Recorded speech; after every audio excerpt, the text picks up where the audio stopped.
Gary's not here yet. Is Warren here? Warren had said he might have to attend by phone to start out with.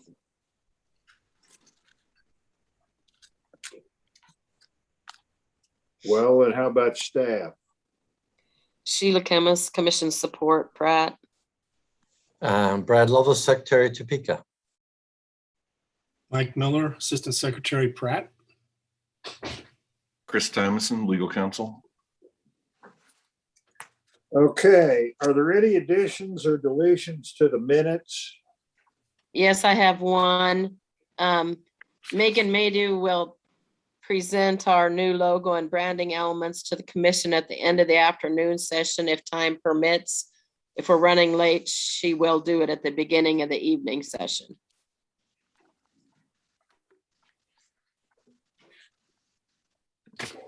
Okay.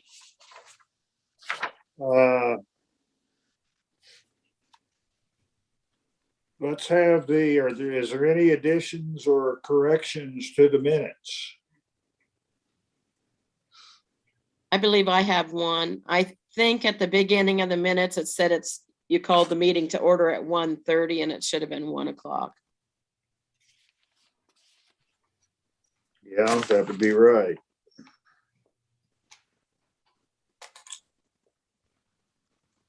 Any other additions or corrections?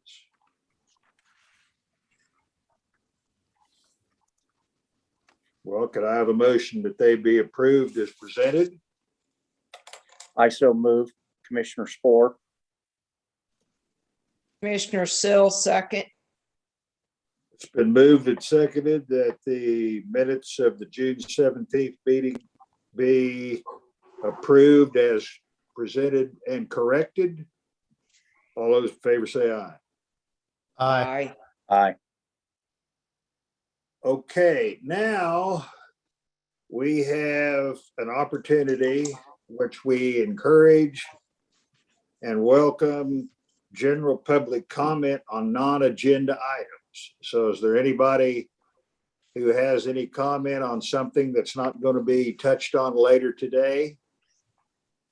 And I think if you have something, you need to have your raise hand. There's a little button or a little icon you push and Jason will recognize you. Is there anybody that wants to speak, Jason? Not at this point. If to use your raise hand, if you just scroll over that bottom toolbar, it'll probably be under the reactions button. There'll be a raise hand in there. Or if you're on the participants list at the bottom, I believe there's a raise hand in the middle of that one. But at this point, or just chat directly towards me to do that. But at this point, I haven't seen anybody raise their hand or chat towards me for public comment. All right. Well, let's move into the meeting.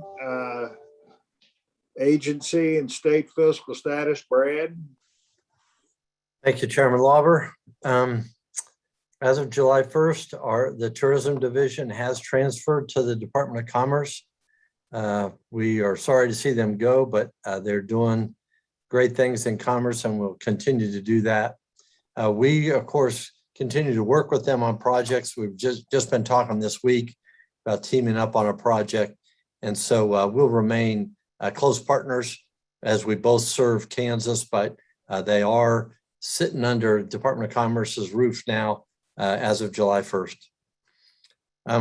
In terms of our fiscal status, we have begun budget preparations for the next fiscal year. Our ADIF apportionment will go down to just over $3.5 million. The portion that we lost went with tourism. We split that off and gave that to them when they were here because they really didn't come with any funding. And we didn't feel like it'd be right to send them back without anything because their budget's based on that. So that portion remained with them as they transferred over to Commerce. So our portion is just over $3.5 million. The park fee fund is finished up in fiscal year 21 by 21% over fiscal year 20. So that was good news. And the cash balance is about almost double what it was last year. at this time. So we're happy about that. Linda's folks are doing a good job of managing all that. The other part note is about cabin revenue. Last year, we finished up just shy of 50% above what the previous year was. So with the COVID response, as you all know, a lot of people spent a lot more time in our parks. And even though we did shut down a portion of our cabins that couldn't be effectively cleaned as much as we wanted to guard against COVID concerns. So even without those in the mix for several months, we still finished up almost 50% above where we've been the previous year. So that was good news. In terms of fish and wildlife, the wildlife fee fund was up about 8% from last year. And so that's a great place to finish. Our current balance is healthy. And that's our buffer. That's when a lot of the federal funds that we use, we have to spend our money first and then get reimbursed for those. So we have to keep that fund healthy so we can stay flexible and be able to utilize those federal excise taxes that all of you are spending when you buy fishing and boating equipment and hunting gear. And so it's important that that fund be healthy, and it is. So in terms of looking forward, we had just recently, just this week, got a forecast from U.S. Fish and Wildlife Service about how things are looking for this year, because it's those receipts federally that they look at, and then we can project what we'll have the opportunity to try to get in the coming years. And so far for this year, no surprise to anyone, with all the high sales and the empty shelves out there, it doesn't mean stuff's not getting sold. It means it's getting sold as soon as it hits the shelves. So sales are high. So for when it comes to a projection on wildlife restoration, what we do know is, as of now, when we've received the third quarter receipts, right now for this year have already eclipsed where they were at for all of year last year, right? So we have a quarter to go, and we're already just above where we were at this time last year. So we expect great things. What that should mean is, by the end of the year, sales continue as we expect when it comes to wildlife restoration funds. We expect to have more money available to us. Again, we have to have our own state money to leverage that. So the challenge becomes even bigger for the staff that we have to gather that money and be able to leverage that federal money. But there should be more federal money out there when it comes to wildlife fee fund in the future. That's what the wildlife restoration is looking very healthy as far as those federal coffers right now. When it comes to sport fish receipts, we have kind of a confusing message to relay to you, and you can be confused right along with us. Even though we all know that fishing gear is being sold as almost as aggressively as hunting gear, revenues there are never the same, never equal that. But nevertheless, all that's very popular.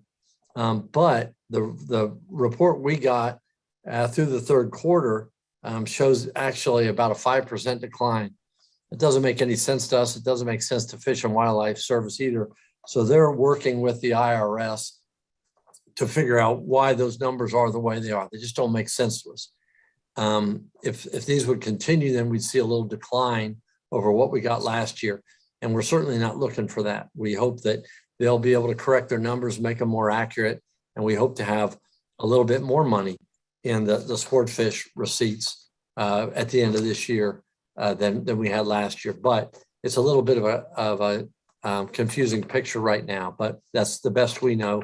And we'll look forward to updating you on that in future months once that gets corrected. But that concludes my report, Mr. Chair. If anyone has any questions, I'd be glad to try to answer. I have a question, Brad. If you know, when I buy a boat, or if you buy a boat, does that have an excise tax that would be part of Dingle Johnson? It does. The only reason I'm trying to think, there has been just like with new cars, there has been a tremendous backlog and unavailability of certain outboard motors, certain boats, and this type of thing. And that could have related into one reporting period. You wouldn't think so. You think there'd be enough other sales, but I do think that there has been some issues with the supply chain with a lot of outboard motor and boat equipment. Yeah, So we'll that's, see. yeah, thank you, Mr. Chair. Is there any other questions for Brad?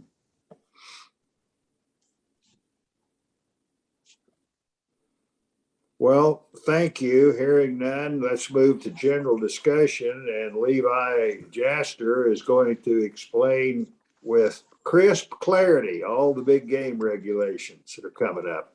Levi, take it away.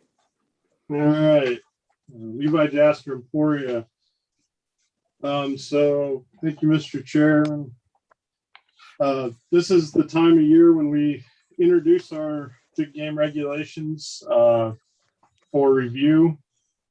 And I will run through the regulations we're bringing up quickly here. And so that is 115.4-2, which is general provisions, includes what's on a carcass tag, registration, including photo check if needed,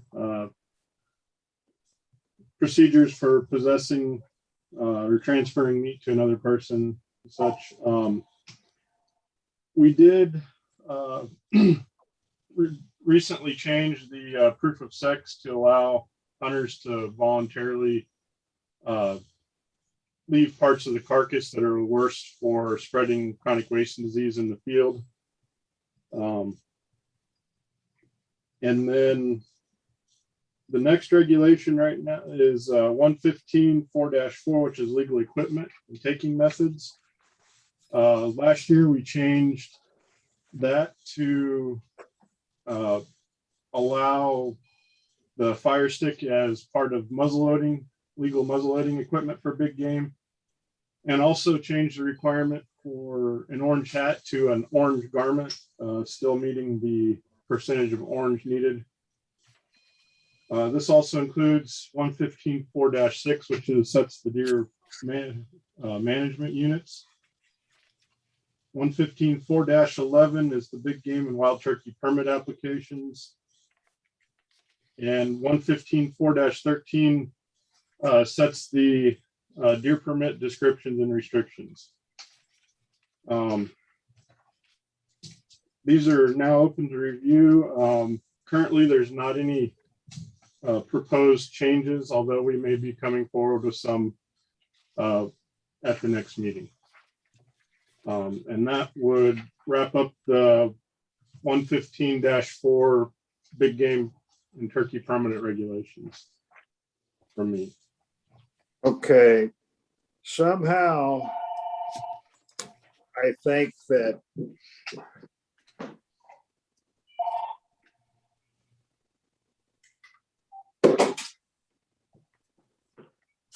sorry about that. Somehow I think we're probably having a lot of questions coming in this year about non-residents wanting to be a tenant. And do we have, what do we have as far as, would you explain it to me again, as far as a non-resident tenant permit, what is available? Anytime you have a unsuccessful draw, people are sometimes trying to see, you know, can I put a potted plant out there and become a tenant? Could you respond to that? Well, Mr. Chairman, I think in this case, Chris might be better to respond since he can better define who qualifies for our tenant permits, if he doesn't mind jumping in here. Mr. Chairman, Chris Tymason. The statutes dictate who is a tenant and who is not. Those guidelines are in KSA 32-937. And tenant means an individual who's actively engaged in the agricultural operation of 80 acres or more of Kansas farm or ranch land for the purpose of producing agricultural commodities or livestock. And so there are parts who has a substantial financial investment in the production of agricultural commodities or livestock on such farm or ranch land, and the potential to realize substantial financial benefit from such production, or is a bona fide manager having overall responsibility to direct, supervise, conduct such agricultural operation and the potential to realize substantial benefit from such production in the form of salary, shares of production, or some other economic incentive based upon such production. So we have gotten quite a few questions. I've gotten some this week. We don't provide legal advice as to whether or not somebody can qualify or not qualify. There are certain individuals who will qualify for a permit. I think land ownership is an issue, how land is titled, but that's ensuring that that individual gets the proper permit. I mean, I've had questions in the past or statements, well, I helped throw hay. That clearly is not somebody who qualifies, or a hired hand does not qualify.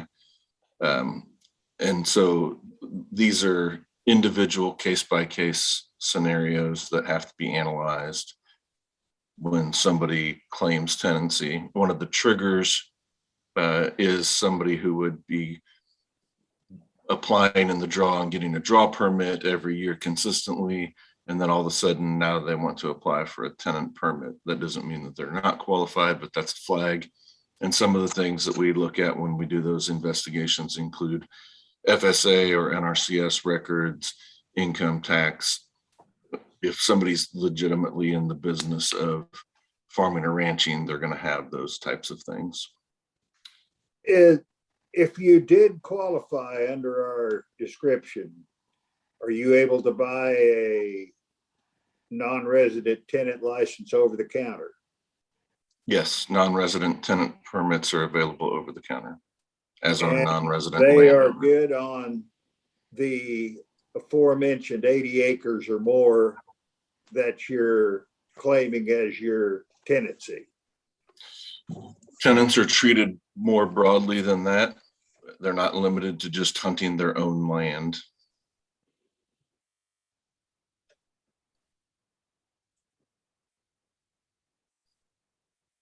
Is there a reason for that? We treat tenants the same, whether they're residents or non-residents. If you qualified, for example, if your land was in an LLC and you were the manager or the member managed LLC for that qualification, that's essentially giving you a discount, and you would be able to buy a 3-season whitetail permit, and any season whitetail permit valid statewide. If you were truly a non-resident tenant. Yes. Okay. I suppose that when these were initially set up, probably in conjunction with the legislature, there wasn't any particular reason to game the system. And we've always had a soft spot in our hearts for agriculture, and whether these were tenants, a lot of times these are people that own land on both sides of the state line. And we tried to have a very accommodating approach. Only time will tell whether this needs to be tightened up. I'm not sure that there is a problem right now that needs to have any action taken. But it's just, I'm not surprised that there is a lot of context to you. And you're right, we can't give everything that is deemed of being positive is then further spun to be encouragement. And I've heard lots of people say, well, I called Pratt and they said it was fine. So I'm just curious about it because this is the first year we've had 7,000 unsuccessful applicants. Not that I want to do anything about that or proposing anything, but I just wanted to know if that was an issue that was starting to come up, expecting it probably was. We have Mr. Chairman, Chris Tymason, we have a pretty good pattern of buying behaviors for non-resident tenants over the years. And I think that number I'm just ballparking it, is, 2,100 or in the 2000s. So I think that consistently we know what those numbers are. As to the overall number of applicants in this year, that's consistently also across the West. We've seen those higher numbers. If the Secretary wants to comment on that. Yeah, thanks, Chris. Brad Lovelace, Secretary. We have been evaluating that. Our folks, no surprise to the commission, are very well connected with the other states, and this trend of increased interest and increased applications is occurring everywhere. In fact, the numbers I saw several weeks ago indicated that ours were really close in terms of a percent increase to what they were seeing in, I think, Colorado is what we were looking at. But Levi, I know, has been tracking that, as have others of our staff. And Levi, you might want to jump in. Yeah, Levi Jasper, Emporia, Kansas. Yeah, that's been a common theme. I think it's, a little bit of the either canceled travel and the year before. A lot of folks are trying to get out again. But it's been seen across the West as far as increased applications.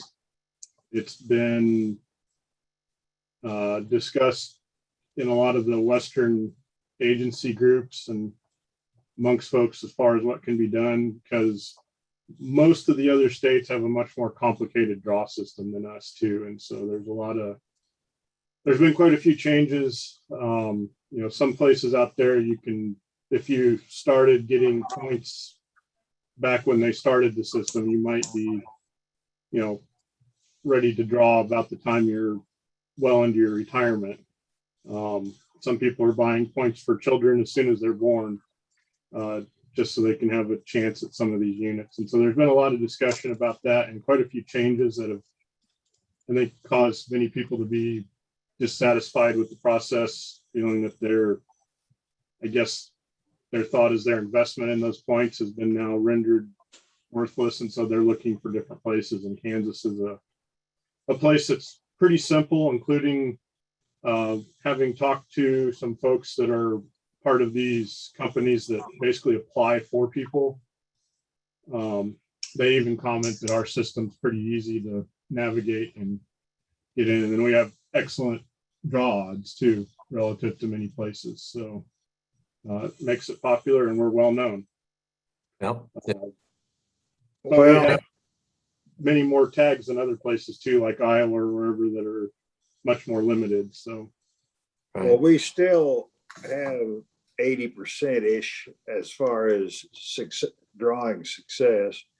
As we will have a detailed discussion at such time as I think it'd be better if we could meet in person in a few months before we have to make certain decisions as to secretary's orders and whatnot.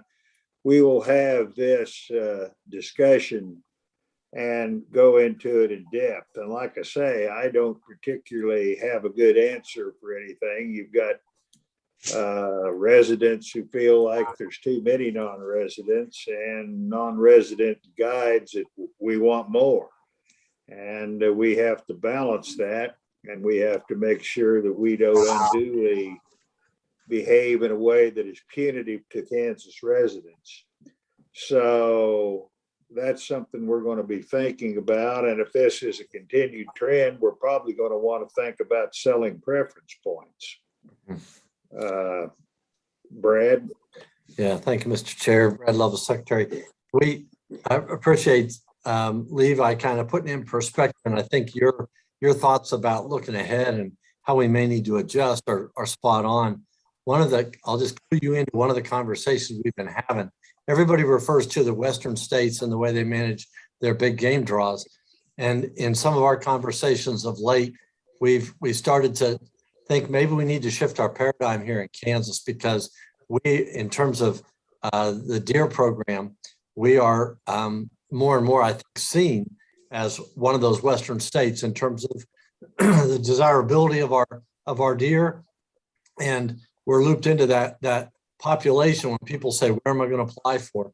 And so our mindset's kind of changing. And so we need to keep looking ahead, just as you're suggesting, to not get caught unawares of these really powerful trends that are developing that are including us and our Western state colleagues. Okay. Is there any other questions for Levi? Did you cover all your areas, Levi? No, that would be it. You have one more, don't you? I do. I have the Deer 25 series regulations, which sets our seasons. So right now, the proposed season dates are following a pretty much what we've done historically. I'm going to pop up a slide of kind of a calendar as we go through these.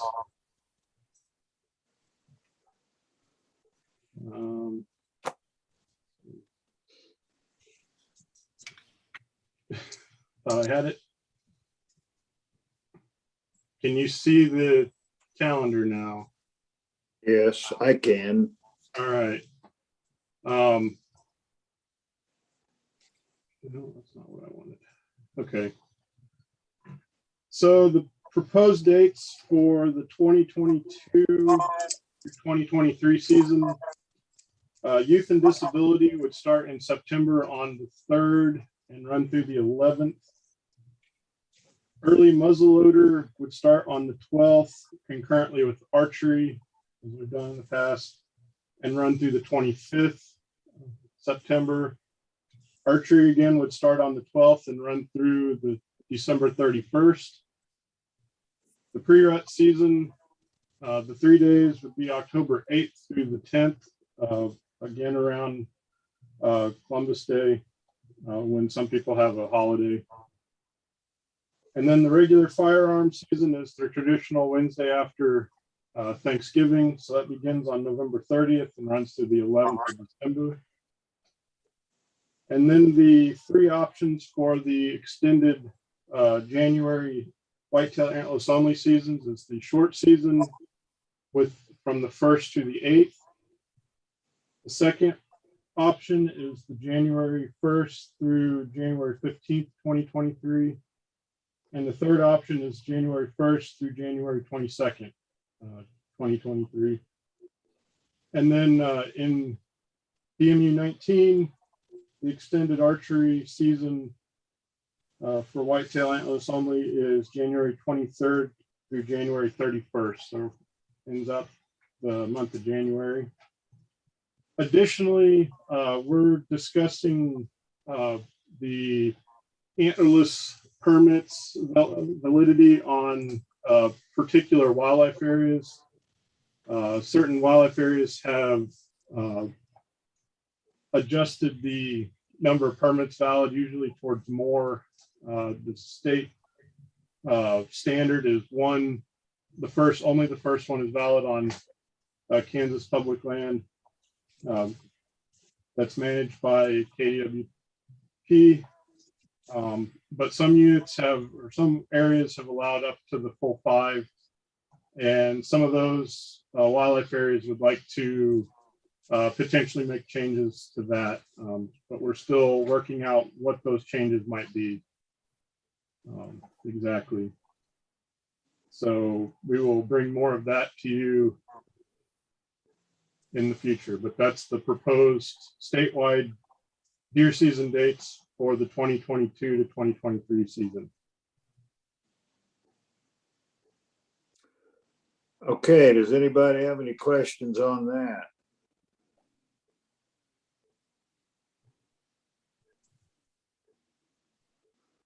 Well, thank you, Levi.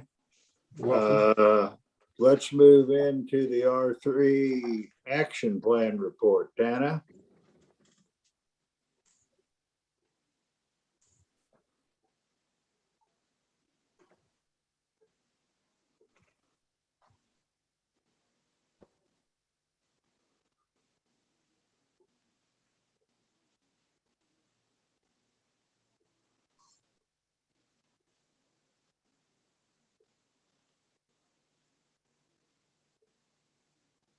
You're still muted, Tana.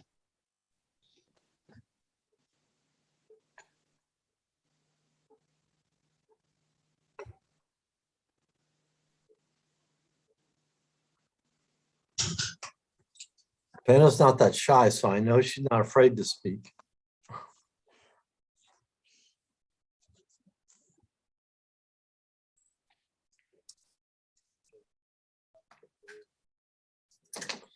Might we have to shift her to another computer? I know every once in a while we run into some challenges where it was not working. We're actually already on her second one. We moved her over to Aaron Austin's. She moved over to Aaron Austin's desk because she was having issues with sound on her computer. Would you like to go ahead and, if it's okay, if you can, I can't see Tana, but do we want to consider moving up to the CFAP report and going back to Tana when that's done? I see Tana, Mr. Chair. Could we get up the screen share again? Still not hearing you though.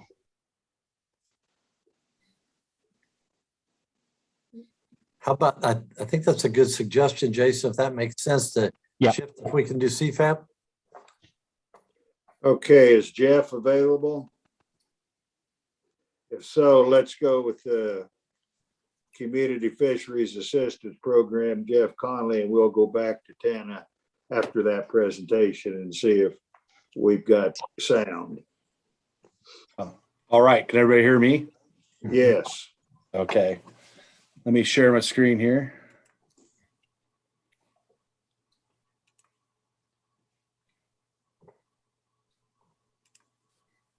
Okay, everybody see that? Yep. Yes. All right, I'm just going to kind of give a brief overview of just the just a reminder of what this program is all about.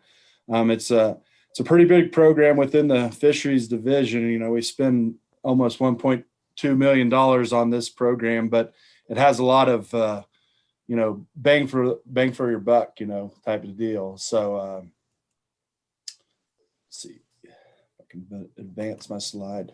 Okay, just some general background. The CFAP program itself was started in 2005. As many of you might know, my wife, Jessica Mounts, she was one of the original person that kind of took the program and developed it from its infancy. And I know I still see stuff that still has her name on it from some of our cooperators. So, you know, this is kind of an ingredient in it. It was pretty easy because everything's already up and rolling and has went through several different coordinators, but it still seems to function in a very similar manner.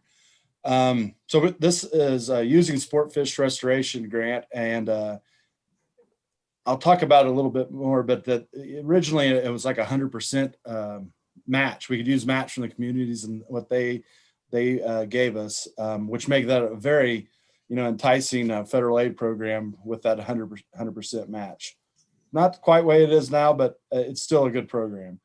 So basically what we do here is we knew through the licensed angler surveys that folks like to have a place to fish within 30 minutes. It's really kind of of where they live. So that's, you know, and it's easily accessible, and there's no, you know, barriers like extra fees besides their fishing license. So this is what triggered this program to come about.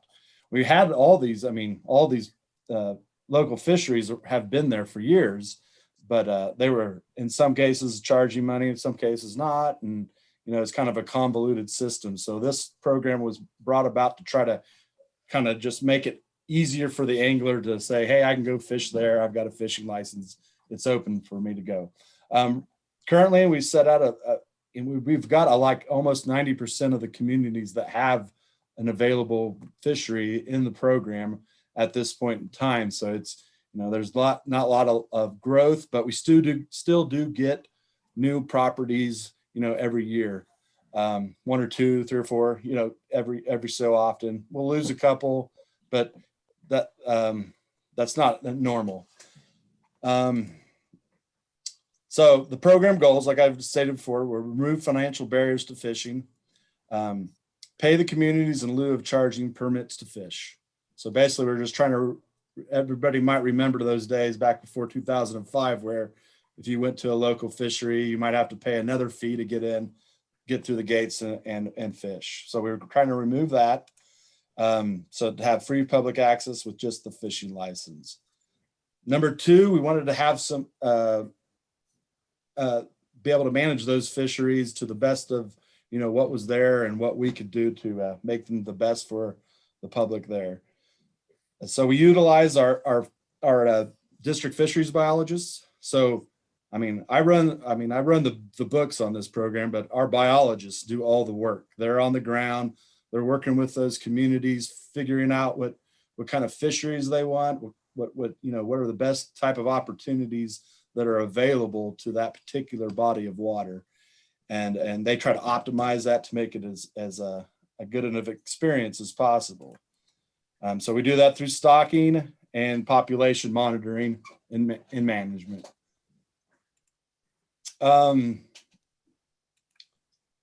So another part of this program is we wanted to make sure that those places to fish had, we're maintaining the amenities there. So people want to fish there. A lot you might see on the website where we call these areas, we'll label them in our regulation book as family friendly. So that means they got like a bathroom, they got good lighting. It's a safe place to go and enjoy a family outing. But to do that, we felt it was a responsibility as the agency to help them financially. So we do a lot of cost share, and I just kind of threw up a few that we will work with. Now, this is a different part of the program. The first part, like I said, was through sport fish restoration dollars and wildlife fee fund. This program where we try to help with amenities is even an older program than CFAP itself, where we actually use wildlife fee fund to try to help these communities, add fishing docks, maybe improve a road, make it easier for folks to fish there. So making sure they're maintaining those communities, this is what we call our CFAP grant development grant program, and formerly known as Community Lake Assistance Program. You can see for obvious reasons that we didn't maintain that acronym because of obvious reasons, just not good public forward-facing name. So all these projects are aimed at increasing the fishing opportunities that are at these community lakes.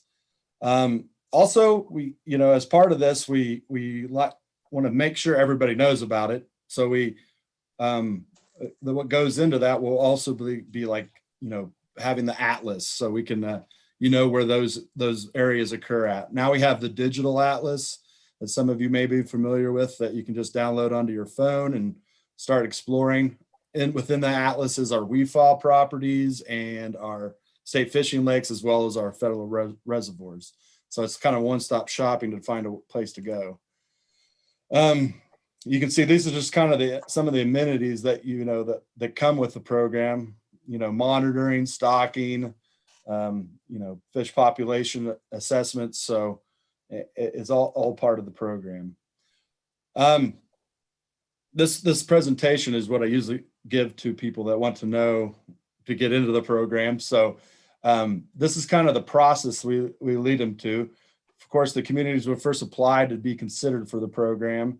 And we kind of look at that at a case-by-case basis, whether it's a good fishery, does it have any potential to be, something that we can manage and get some good, public angling out of that location. In this process, we have two different kind of paths you can go, the basic or the advanced. So the basic would just be like, we form an agreement with you. There's no money, no lease. We just basically say, hey, our biologists are going to help manage this. You're going to allow free fishing, and you can do that as a basic. Another part of basic that some of you may be aware of if you're around Wyandotte County, Johnson County, there's some pay lakes that are still in the program. They're at the basic level. And since they charge for fishing, but they still return some of that to the resource, we still help manage. But since they're charging a fee, they have lower stocking priority. So oftentimes these get pushed to the bottom when it comes to those kind. So we still like to leave that incentive in there to get people that still want to, communities that still want to have a pay structure for the fishing to entice them. But that's they have their own reasons, and they're making enough money off of it, what we can give them. They don't. It's not enough to cover what they think that they get out of it. So there's ways that we determine this lease payment. There's three options. Value per acre, and this is what we would consider what some of the amenities are there. Like they have boating is available. May have a fish feeder out, something that makes angling more, that this entices anglers, so that increases your value per acre, depending on that.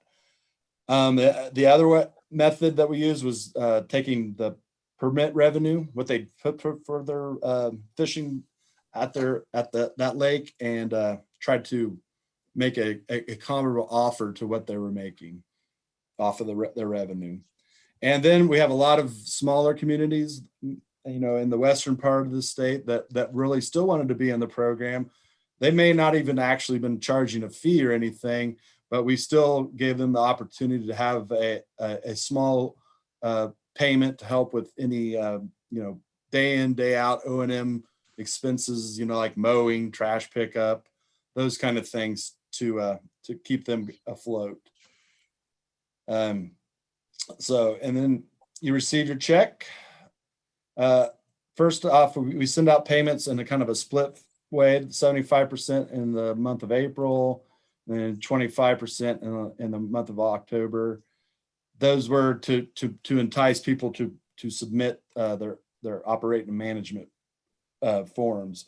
So this is what the next part, and that's part of the lease requirement, is that the cooperators report their O&M activities, and we want to see that at least 75% of the lease amount is being put back into O&M activities like mowing, trash pickup, and those kind of things. And we also accept volunteer work for that. That used to be a lot more important than it is now, because we actually had to report that to the U.S. Fish and Wildlife to use as match. But then they kind of took that away. So,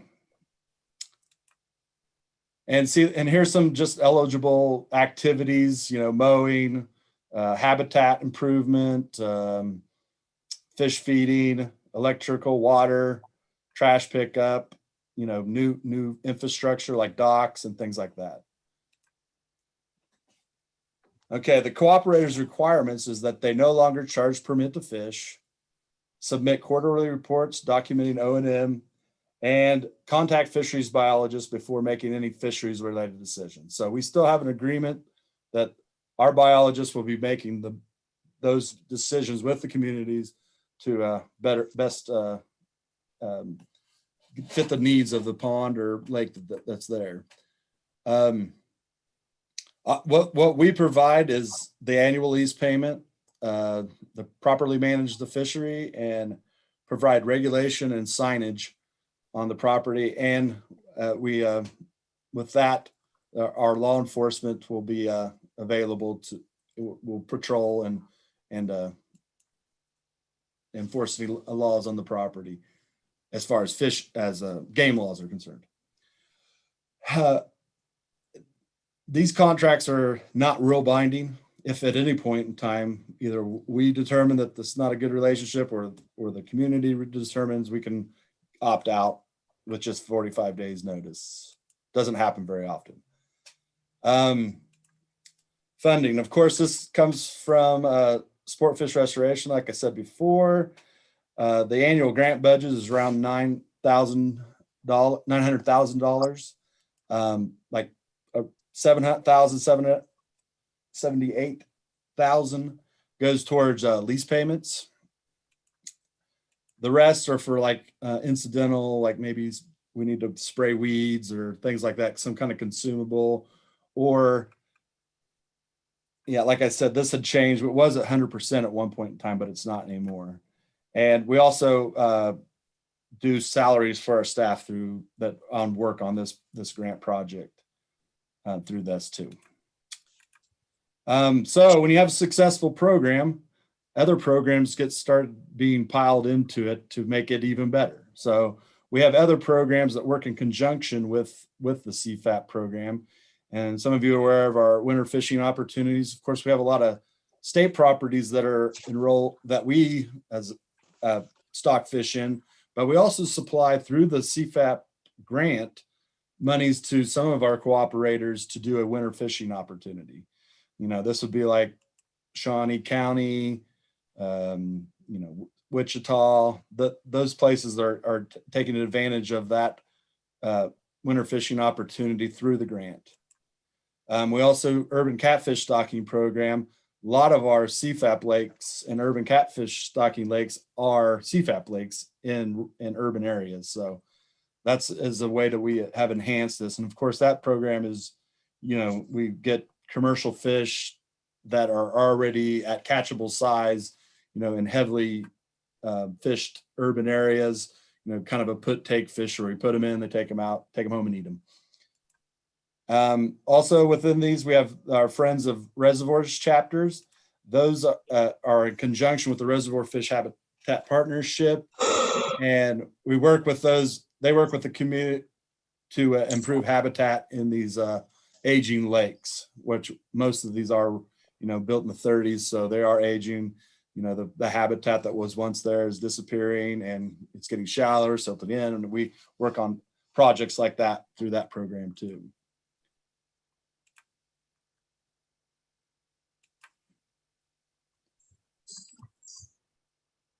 Okay. Oh, I went ahead too far. Okay. And that takes us into the competitive grant program. Like I said, this used to be called the CLAP program, and it's been around since 1987. We have over 633 projects. You go back and look at some of those projects. Like I talked about the different programming we've added to it. We were allowing, the communities were asking us to purchase fish and things like that. And we've kind of, that's not really a part of the program anymore, because we've augmented it with as winter fishing opportunities and urban catfishing. But if you look through the years, you can see that we've worked on projects with the community partners that almost total $10 million since 1987. We've only spent about $4 million on those projects, while the communities have spent almost $6 million. You can see that we're getting a lot of community involvement. It shows that those communities value this program, value keeping their fisheries good, and see it as a quality of life thing. So that's and this year we augmented this budget. It was at $225,000. We bumped it up to $300,000. With all these lakes, they're aging. We're getting lots of projects with asking for help with dam repair, rip wrapping, and sometimes those projects can run a pretty high cost. And we're getting more and more of them. So to increase the number of folks that we could give the grants to, we bumped up the amount. The application period is June 1st of every year. You can apply for up to $40,000 with at least a 25% match. Like I said, most people do around, I think the average is like 46% match. So the communities do take up a lot of the lion's share of these project costs. Yeah. And so conclusion, the partnership is to improve the condition for overall fishermen and women of Kansas, seeing that this benefits their local economies and well as their health and happiness of the community. So with that, I'll take any questions that anybody may have. Jeff, this is Gerald Lauber. Restrictions on fishing is kind of on a case-by-case basis, and I'm primarily talking about there's a couple of decent CFAP lakes that do not allow ice fishing. And is that something we go along with just to enroll the lake? Do we try to encourage ice fishing?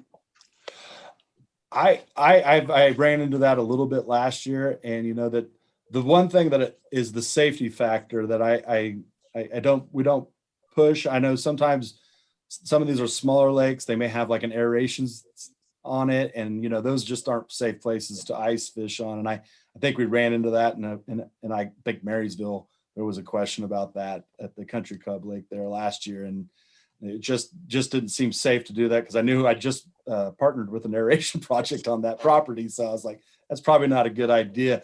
But yeah, if ice fishing is safe and able to do that, most of the time our local biologists kind of have have a weigh in on whether they feel that particular water would be safe to. But as a general rule, we allow fishing in any way that is legal, and of course we encourage safety, but there may be the community that owns the water may be the ones that discourage ice fishing.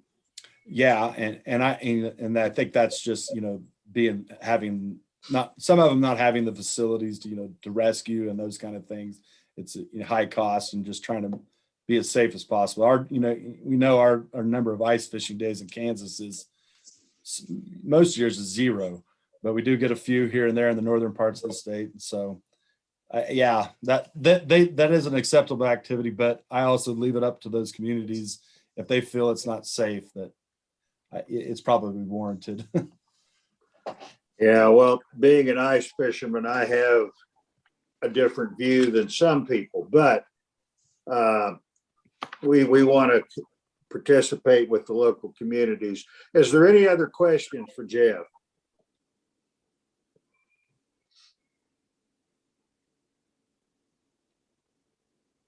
I think it's an excellent program and gets a lot of participation. And in some of the urban areas, if it weren't for CFAP, there'd be no places to fish at all. Yeah. And it's a good way to get kids involved.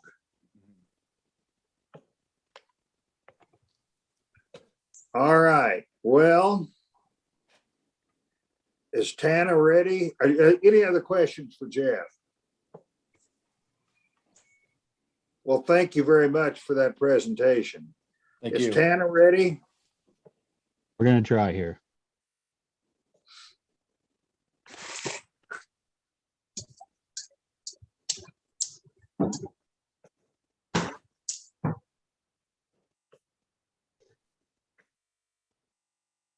Dan, you just need to unmute the Zoom.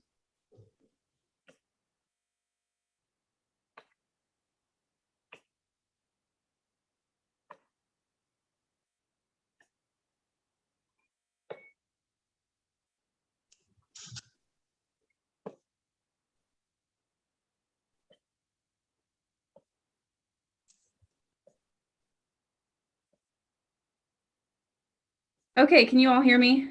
We can. Yes. Okay, awesome. Sorry about all the technological delays. The benefit of wrecking your audio is that you get to take over the boss's office. Downside of that is that I don't know what's going on in here. So Can you all see my screen as well?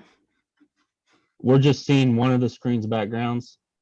We're not seeing your PowerPoint yet. Okay.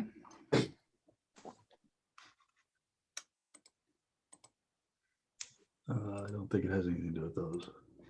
So go, So if I click this one though, then I can't see the display settings.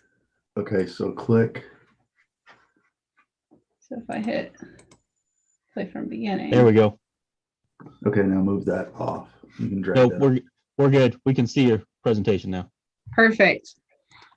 All right, again, my apologies.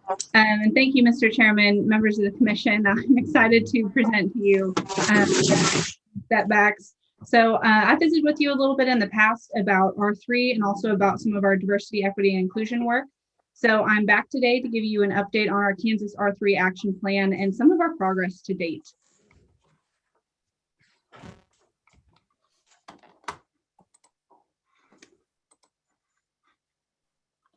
Perfect. So as you know, R3 stands for recruitment, retention, and reactivation. So R3 encompasses the strategic ways that state fish and wildlife agencies and their partners get more people into the outdoors, with a particular emphasis on hunting, fishing, and target shooting.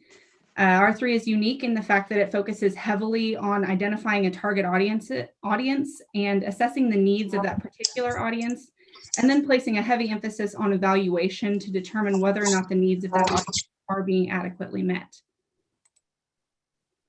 So why is this important? Well, for one, it's in line with our agency mission, which is of course to conserve and enhance Kansas natural heritage, wildlife, and habitats, provide the public with opportunities for use and appreciation of our natural resources, and to better inform the public of the status of those resources and promote a better understanding of our natural resources. R3, though, is more than just participation, although that's likely the easiest metric to measure, and perhaps one of the most important, as funding for wildlife management and conservation is paid for through that participation in the form of license sales and excise taxes imposed on firearms, ammunition, archery, and fishing equipment. So R3 is also a means, though, of bolstering more social and political support for hunting, fishing, target shooting, but also wildlife management and conservation as a whole.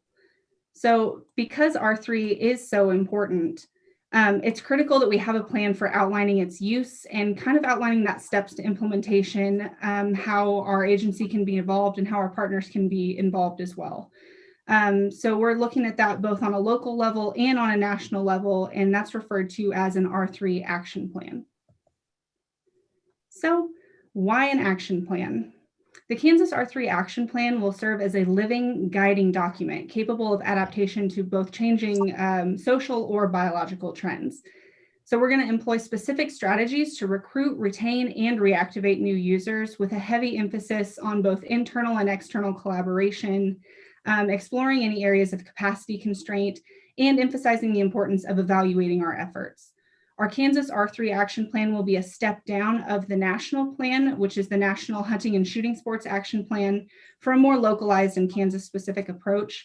And it will also provide further justification for implementing immediate recommendation 6 from the Council to Advance Hunting and Shooting Sports and the Wildlife Management Institute, which encourages adaptive change within organizational management structure, whereby the functions and responsibilities of R3 activities are embedded in the work duties across programs and beyond those of just R3 specialists. So our R3 action plan will really lay a foundation to ensure that everyone can be involved in R3, and we can put all of our programs through that R3 lens, which is something you've heard before and something we continue to preach. I'm excited to announce that we've officially began drafting our first ever Kansas R3 action plan. In our draft process to date, the Kansas R3 action plan has been supported by 4 pillars, each with a dedicated pillar lead. So I've got a little graphic kind of explaining that here. For our hunting pillar, that is led by John Beckman in wildlife. Our fishing pillar is led by David Breath at fisheries. Aaron Austin, our education section chief, leads our shooting sports pillar. And support and connect, or our relevancy pillar, is led by Susan Steffen, who is our human dimension specialist in fisheries. So these pillars form the organizational matrix that's going to serve as the foundation of our plan. Each pillar has its own set of goals with specific strategies and actions that need to be in place to achieve those goals. So each of these pillar leads that I mentioned provides support by meeting with their own team that makes up their specific pillar on each specific topic. And that team is made up of agency-wide representation. So we really want to make sure to include diverse voices in that. Those pillar leads are then responsible for holding these meetings, having a lot of big, robust conversations, getting those thoughts compiled, and then bringing those back to some of our R3 representatives, including myself, Aaron Austin, Education Section Chief, and Jessica Mounts, the Director of Education and Licensing, to kind of compile and enhance those further. So at that point, we've kind of got some guidance and adaptation in place, and we can start to solidify each step in this plan. And so that pillar structure is really great in terms of keeping us organized, but I did want to point out that functionally, there's actually a ton of overlap in between each pillar. So the strategies utilized in our hunting pillar, for example, to achieve some of those goals are going to overlap pretty heavily with fisheries, and you'll see that a little bit later on when I present those goals. So I really like this Venn diagram format to kind of show where those areas of overlap are. Functionally, this is much more how our pillar is going to present itself and be put into practice, but those pillars are a lot cleaner and a lot easier to follow. So if you were to look at this Venn diagram, it kind of demonstrates the way that it's a lot easier for us to recruit an angler to fishing or an angler to hunting, for example, than it is to just cold recruit someone off the street to hunting that has no experience in fishing or another outdoor activity. So I did want to show that demonstration before we move on. So in drafting this plan, as I mentioned, we wanted as much buy-in, support, and involvement from throughout the agency as possible. So we've been very intentional about building a team that's representative of our agency.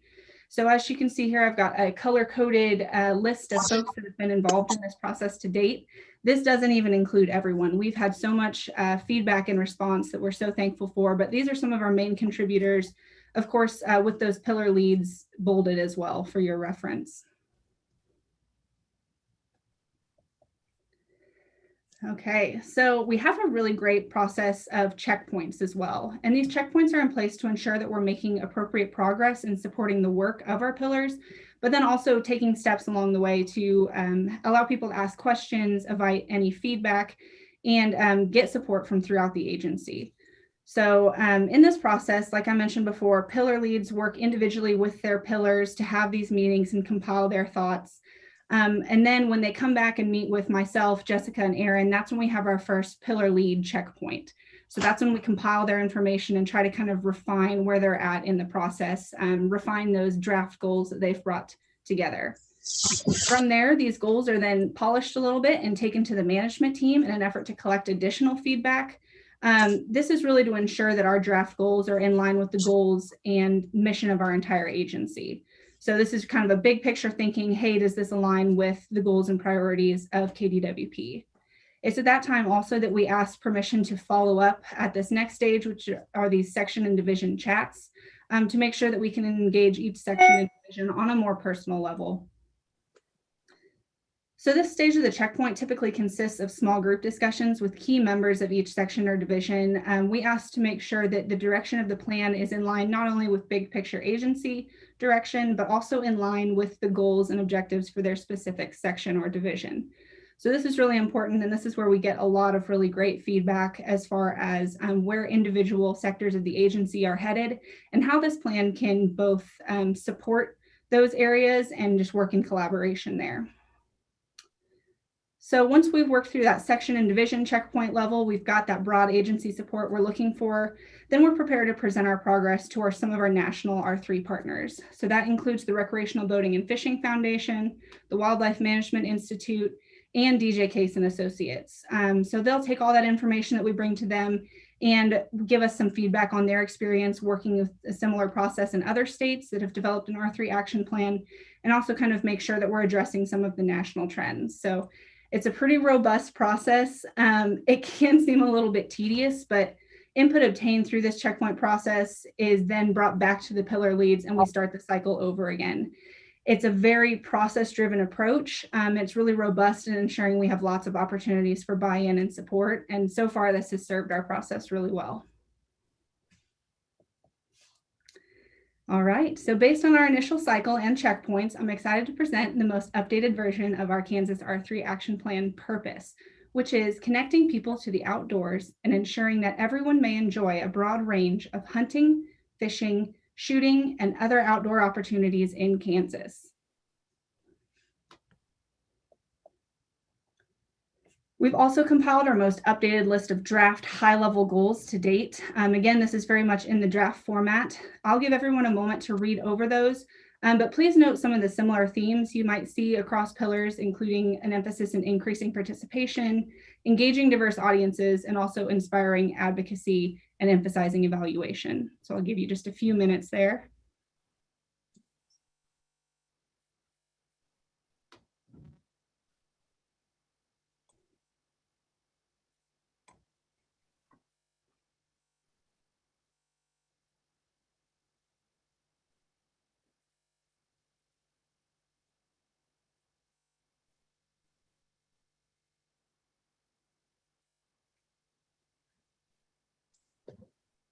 All right, I'm starting to see some head nods.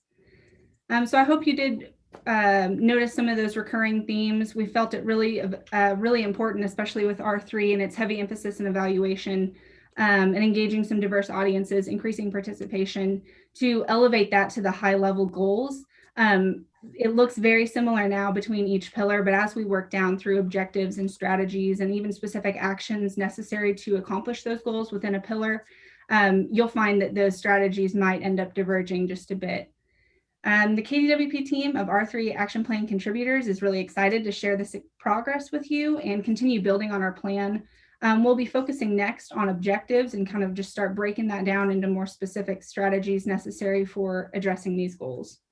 So as we continue, again, we're at the very high level goal stage. I look forward to returning with any updates on the status of our R3 Action Plan, and I'll invite any questions or feedback at this time. Thank you. Are there any questions for Tana?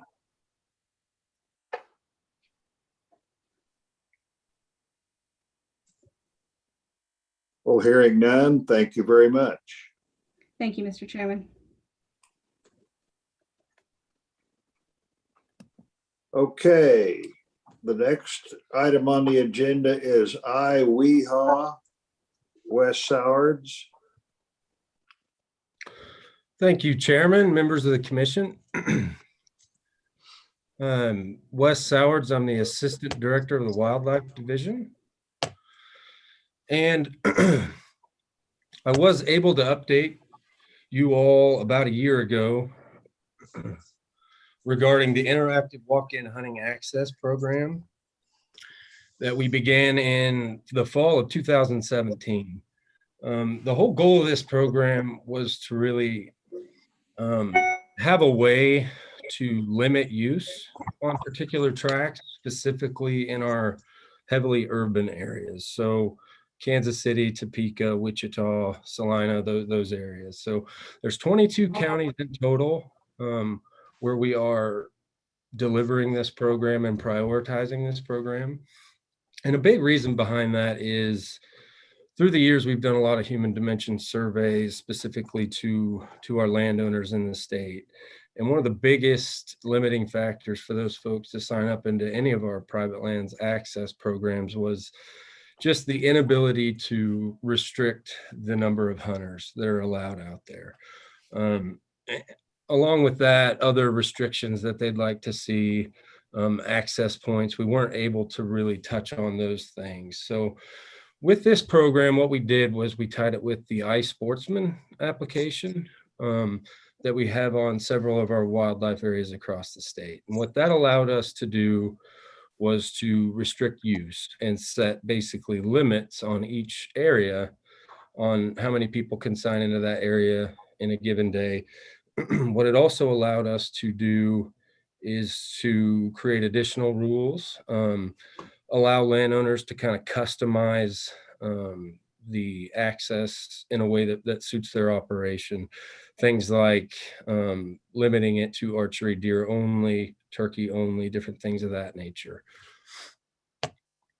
So here's a little bit of a footprint of our IWeHA program at this point in time. There's about 14,000 acres in total in 79 tracts in those 22 counties.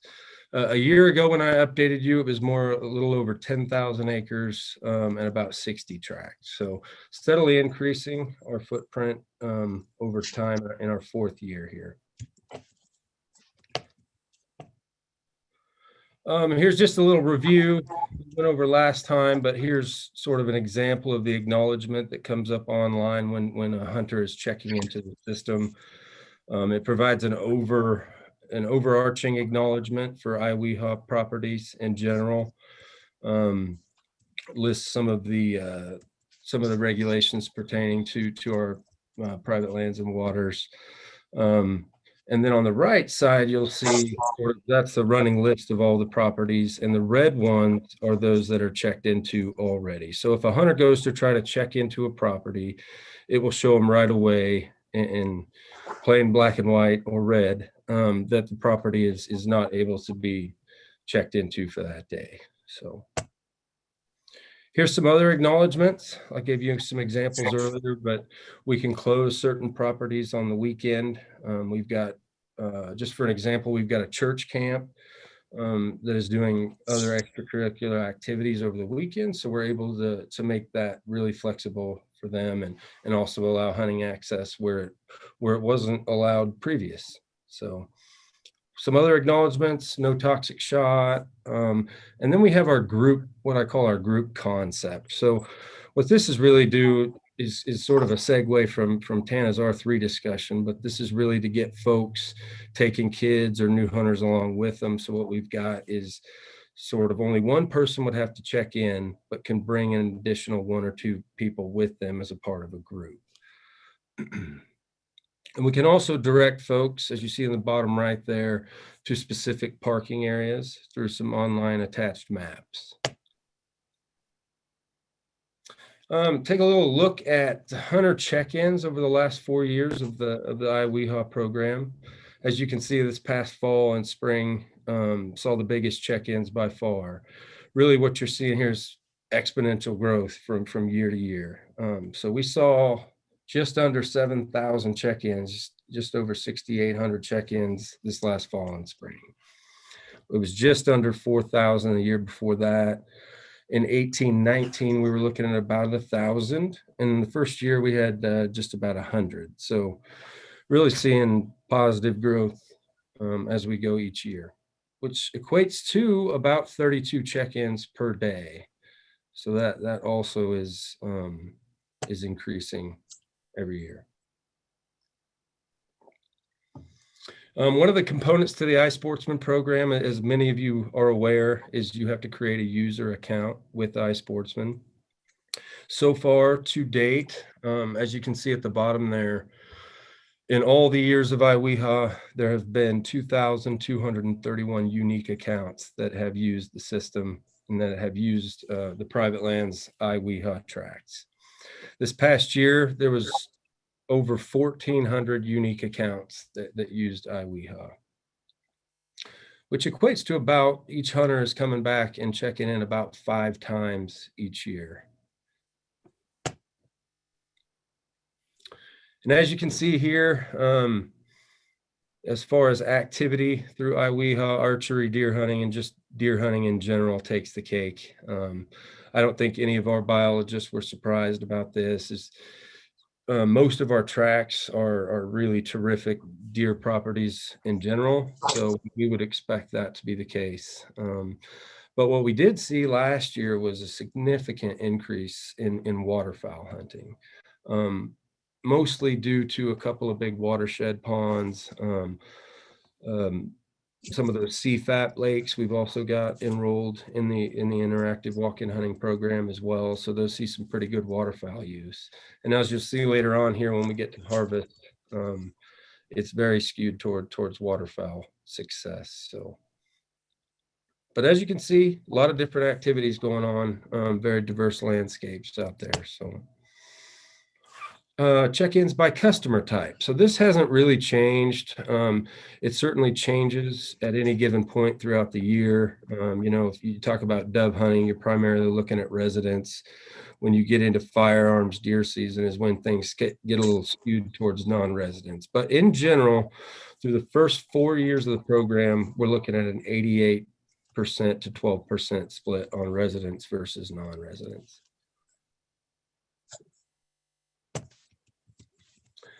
Here's what I spoke about a little earlier. A reported harvest last year. There were 342 individual ducks that were harvested last year. 83 deer, which was up about 23 from a year ago. And then several doves, small game, and upland birds. But even an increase in goose hunting, as you can see on the picture on the right there. So harvest is really very, very steady, and people are very successful on these iWeHa areas in general. Here's a look at individual tracks, and what I did here was just show that we don't have just a couple, maybe 5 or 10 properties that are receiving good use. We have a significant amount of these properties that are seeing good, terrific use. And what I'm showing here is every property that had over 100 check-ins for the year. And as you can see, there are 29 properties listed there, which makes up about 30%, 37% of all of our iWeHa tracks received 100 check-ins or more. So pretty substantial quality hunting tracks. Just a little kind of glance at the past spring 2021 turkey season on iWeHa. In general, we had 21% of all spring turkey hunting check-ins through the iSportsman system, which, like I said, includes places like Milford, Tuttle Creek, Glen Elder, Clinton, several of our wildlife areas. iWeHa check-ins received 21% of all of those check-ins. So a lot of use going to these iWeHa tracks. And as you can see, harvest here, I have laid out, iWeHa had the highest harvest of all of those areas with, I think, about 38, 39 harvests this past spring. So hunters are having good success, both residents and non-residents. If you recall, a year ago, I updated the commission on sort of a human dimensions survey that we put together spring of 2020, and we sent it to about 1,000 of our iWeHa users. And some of the main takeaways, this here is one of the main takeaways for me, and that's sort of that R3 component. Trying to look through those R3 lenses with the programs that we're putting out there too. And really what it showed is this program has enabled them to take more kids and new novice hunters out. And as you can see, there's about 31% that are taking advantage of mentoring more with these improved access to hunting opportunities. So some of the main takeaways or summary of that survey we did a year ago, and sort of the main tenets that we're taking forward to enroll new tracks and to sort of make some of the decisions with this program are outlined here. Some of the value that was reported to us that they're finding with iWeHa is obviously an increase in hunter activity and mentoring, which is always our goal. These properties are well used by those that are aware of the program. And that's our plan in the future, is to really advertise this program, promote it at a bigger level. But at this point, when things are limited and you're getting such great use, it's really not that necessary and might actually negatively impact the program if we go too big too early. So, but folks are becoming aware of it, and they're using it. So some of the other characteristics, they really want to see at least 10 acres minimum out there. But in some of these cases, you can have some good hunting opportunities on 10 acres of woodland in northeast Kansas. They really want it, like Jeff mentioned, they want it close, like they do want their fishing opportunities. They also want their hunting opportunities relatively close. between 75 and 100 miles from those urban centers. An increased emphasis on deer hunting and deer habitat, which we will certainly prioritize going forward, and we'll continue to do that with our other walk-in hunting program as well. There's some issues that I updated the commission on last time. These remain sort of our big ticket issues that we're undertaking at this time, and hope to improve going forward. Hopefully we'll have a new system at some point that we can help develop with some of these things in mind. So tremendously successful year for the interactive walk-in hunting program. And with that, I will take any questions. Does anybody have any questions?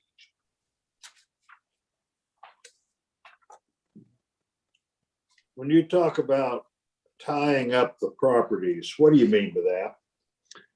So we've had some instances with hunters getting some familiarity with the program and figuring out what you can and cannot do. So basically what some hunters will do is tie up a tract of land that they ultimately want to hunt down the road and check into it as if they're hunting it right now when they are not. So they will actually check into the property with no intentions of actually going hunting that day, thus keeping other people from using it. So we've had that a little bit. What some of the things we can do is actually, we can instantaneously text them.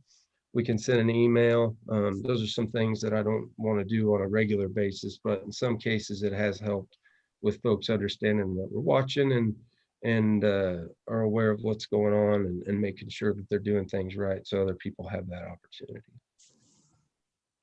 Are there any other questions for Wes? Wes, Commissioner Spore, I've got the Wildlife and Parks website up.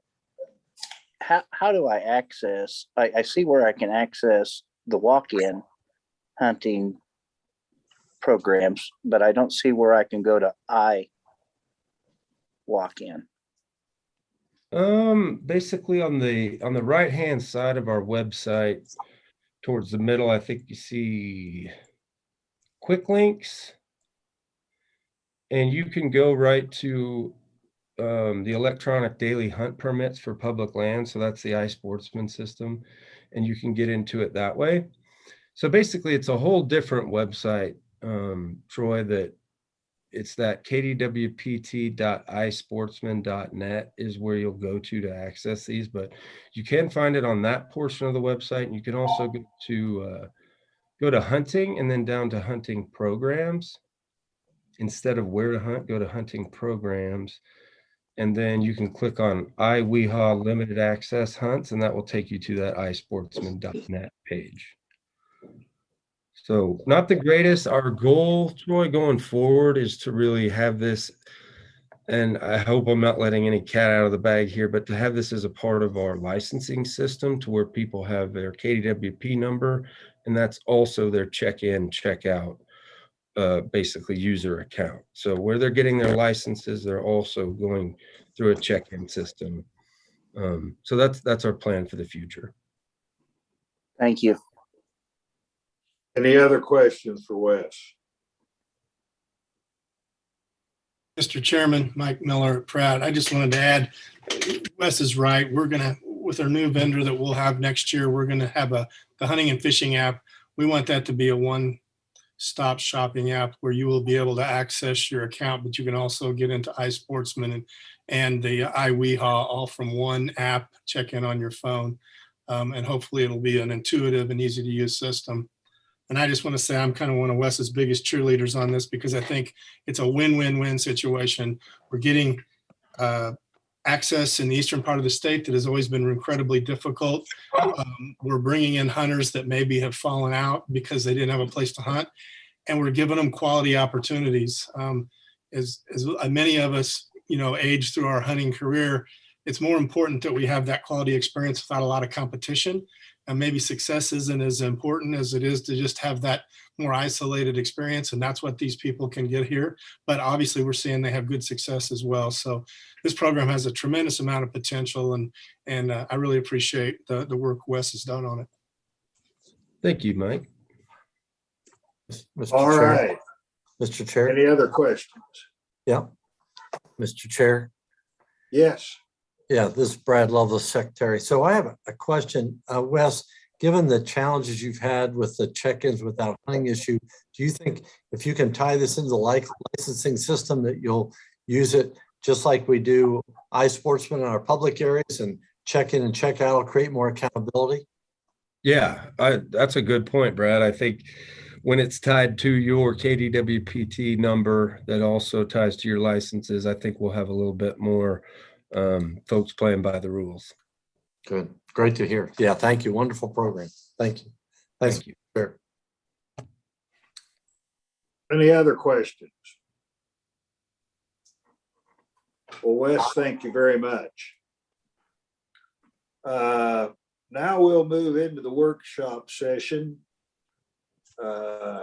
Greg Kaiser is going to talk about life jackets, personal flotation devices. Thank you, Mr. Chairman, members of the commission. Greg Kaiser, KDWP. I'm the Director of Law Enforcement for the Law Enforcement Division. In 2014, the United States Coast Guard adopted international standards for labeling of personal flotation devices, or PFDs, also known as life jackets. States delayed incorporating the language into the statute and regulations, so the Coast Guard could test and work with manufacturers to incorporate the new labeling and to provide training information to the states for incorporation.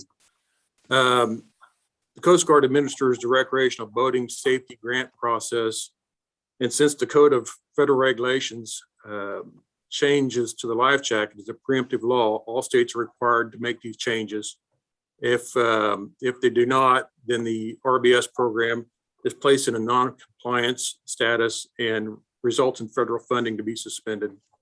The new life jackets will support a new label printed on the inside of the life jacket. The label includes a number that purchasers know that what buoyancy the life jacket will provide. The lower the number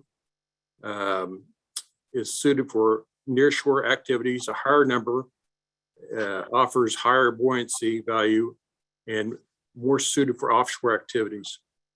The new labeling will also provide warnings about what activities the jackets are suited for, which and also a label that identifies with an image about the turning ability rating for each life jacket. The older life jackets will remain can remain in service as long as they are in good condition and are approved by the U.S. Coast Guard. Really, that's all I have for right now. I'll answer any questions if I can.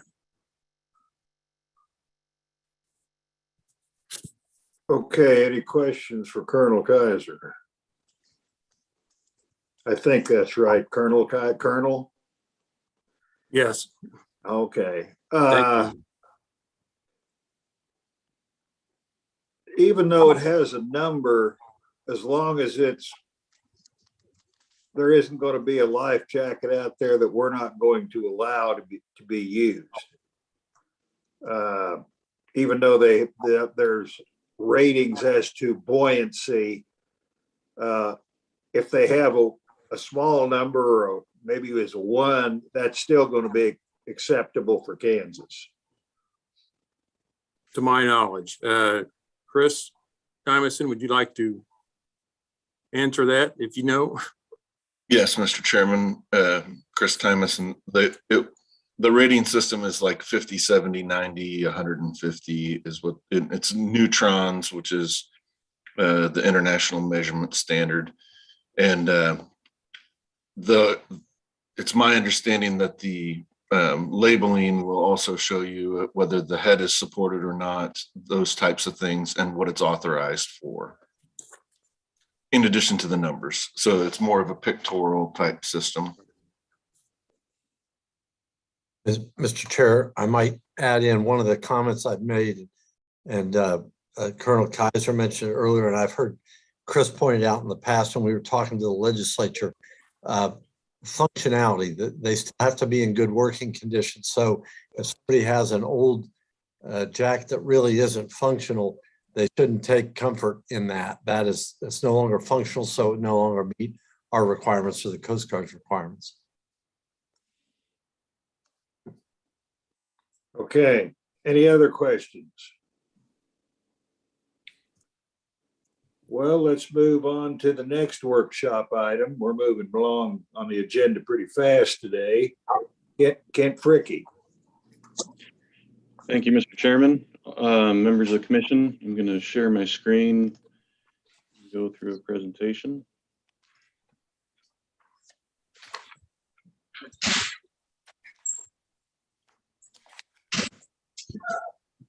All right, are you getting my presentation view here? Perfect, thank you. Thank you, Mr. Chairman. Wanted to talk today in our workshop session about spring and fall turkey bag limits and season date recommendations, as well as a few regulation related regulation recommendations for the regarding spring and fall turkeys. And in this presentation today, we will have another workshop session in September. But so today I kind of wanted to focus on the results of our spring harvest survey for the most part. And then we do not yet have our brood survey data yet from this year. We're currently conducting those surveys. But by September, I'll have the updated data for that. And so I thought we'd focus more on the harvest estimates from the spring today and go over the regulation recommendations. And then in our next session, then we can focus more on the population status of turkeys in Kansas, if that's all right.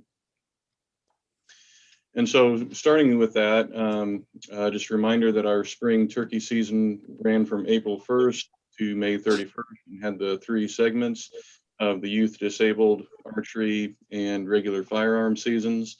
Also, as a reminder, we did have, this is the second year of the reduced bag limits in units 3, 5, and 6. So the Northeast, South Central, and Southeast turkey management units.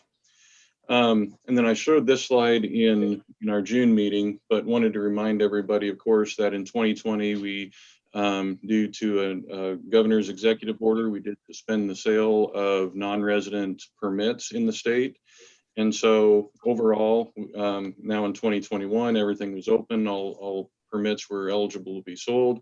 We saw a 32% increase in the number of permit buyers across the state. We did see about a 14% decline in the number of resident permit buyers. And if you'll remember, in 2020, we actually saw about a 10% increase to that 23,000 number. But then we did see a decline again here in 2021.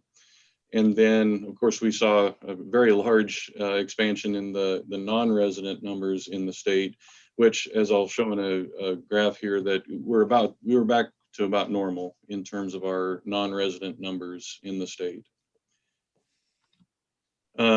And this shows kind of that trend. Obviously in 2020 was the COVID year. And as I mentioned, in terms of the total permits sold on the top line, again, we kind of bounced back to where we probably would have been last year.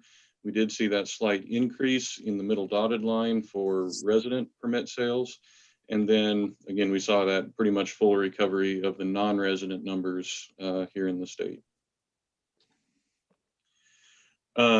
In 2021, we estimated harvest as just under 17,000 birds. Again, this is done through an online email survey to 10% of our spring turkey hunters. This was a 25.5% increase from 2020. And in the table at the right, you see the total harvest, how that's changed through time. And everything else was pretty much what we would expect in terms of the proportion of adult males, proportion of jakes, proportion of bearded hens. I believe the next slide has the overall hunter success rates in a graph for you. But as is typical, we do tend to see a lower resident hunter success number, which is the success of getting at least one bird, and then higher hunter success rate with non-residents. And so just in terms of a graph, this is what it looks like from when we started seasons back in 1974 all the way through 2021 for our harvest estimates. And so again, even since 2015, which was our estimated highest harvest in Kansas at 35,000 birds in the spring season, we are obviously substantially lower than that. We've certainly seen a decline in hunter numbers during that time. And of course, for the last 2 years, we've seen a reduction in the game tags that are available as well. And so we would, even beyond reduced hunter numbers, we would expect to see lower harvest estimates due to lower permit availability. And then, as I mentioned, overall hunter success certainly lower than the great years of the mid 2000s when we had as much as 70% hunter success rates. We've kind of bounced around in the upper 40% overall hunter success rate the last several years. And I've shown this graph probably for the last 5 years, but just wanted to show over time what are turkey hunters, what their satisfaction levels are. And so you see on the top graph here, it's the same data, but the top graph, since we started gathering hunter satisfaction data in 2005, kind of the relatively steady numbers of satisfied hunters, but then that kind of decline in the very satisfied category and the increase in the neutral and dissatisfied categories. And I always like to talk about, since I became turkey manager in 2016, how we've seen the decline in hunter satisfaction through time, which is always a fun professional point to make. And specific to this year in 2021, so in 2019, at the end of 2019, the commission voted to reduce the bag limits during the spring season in the highlighted units 3, 5, and 6, to where we had just one bird. Game tags were not eligible to be used in these 3 units, but we retained the 2 bird bag limit and eligibility of those game tags in units 1 and 2. And so that first became enacted in 2020. However, due to the COVID pandemic and the suspension of non-resident sales, we had a really hard time trying to determine what the impact of that reduction in game tags really was, and that reduction in bag limit in these 3 units. And so this was our first year to be able to look at the data a little more intensely to see what impact that may or may not have had on our turkey hunters and potentially on our population. And so given our experience in 2020 and 2021, there's been a lot of internal discussion about the potential impacts to units 1 and 2.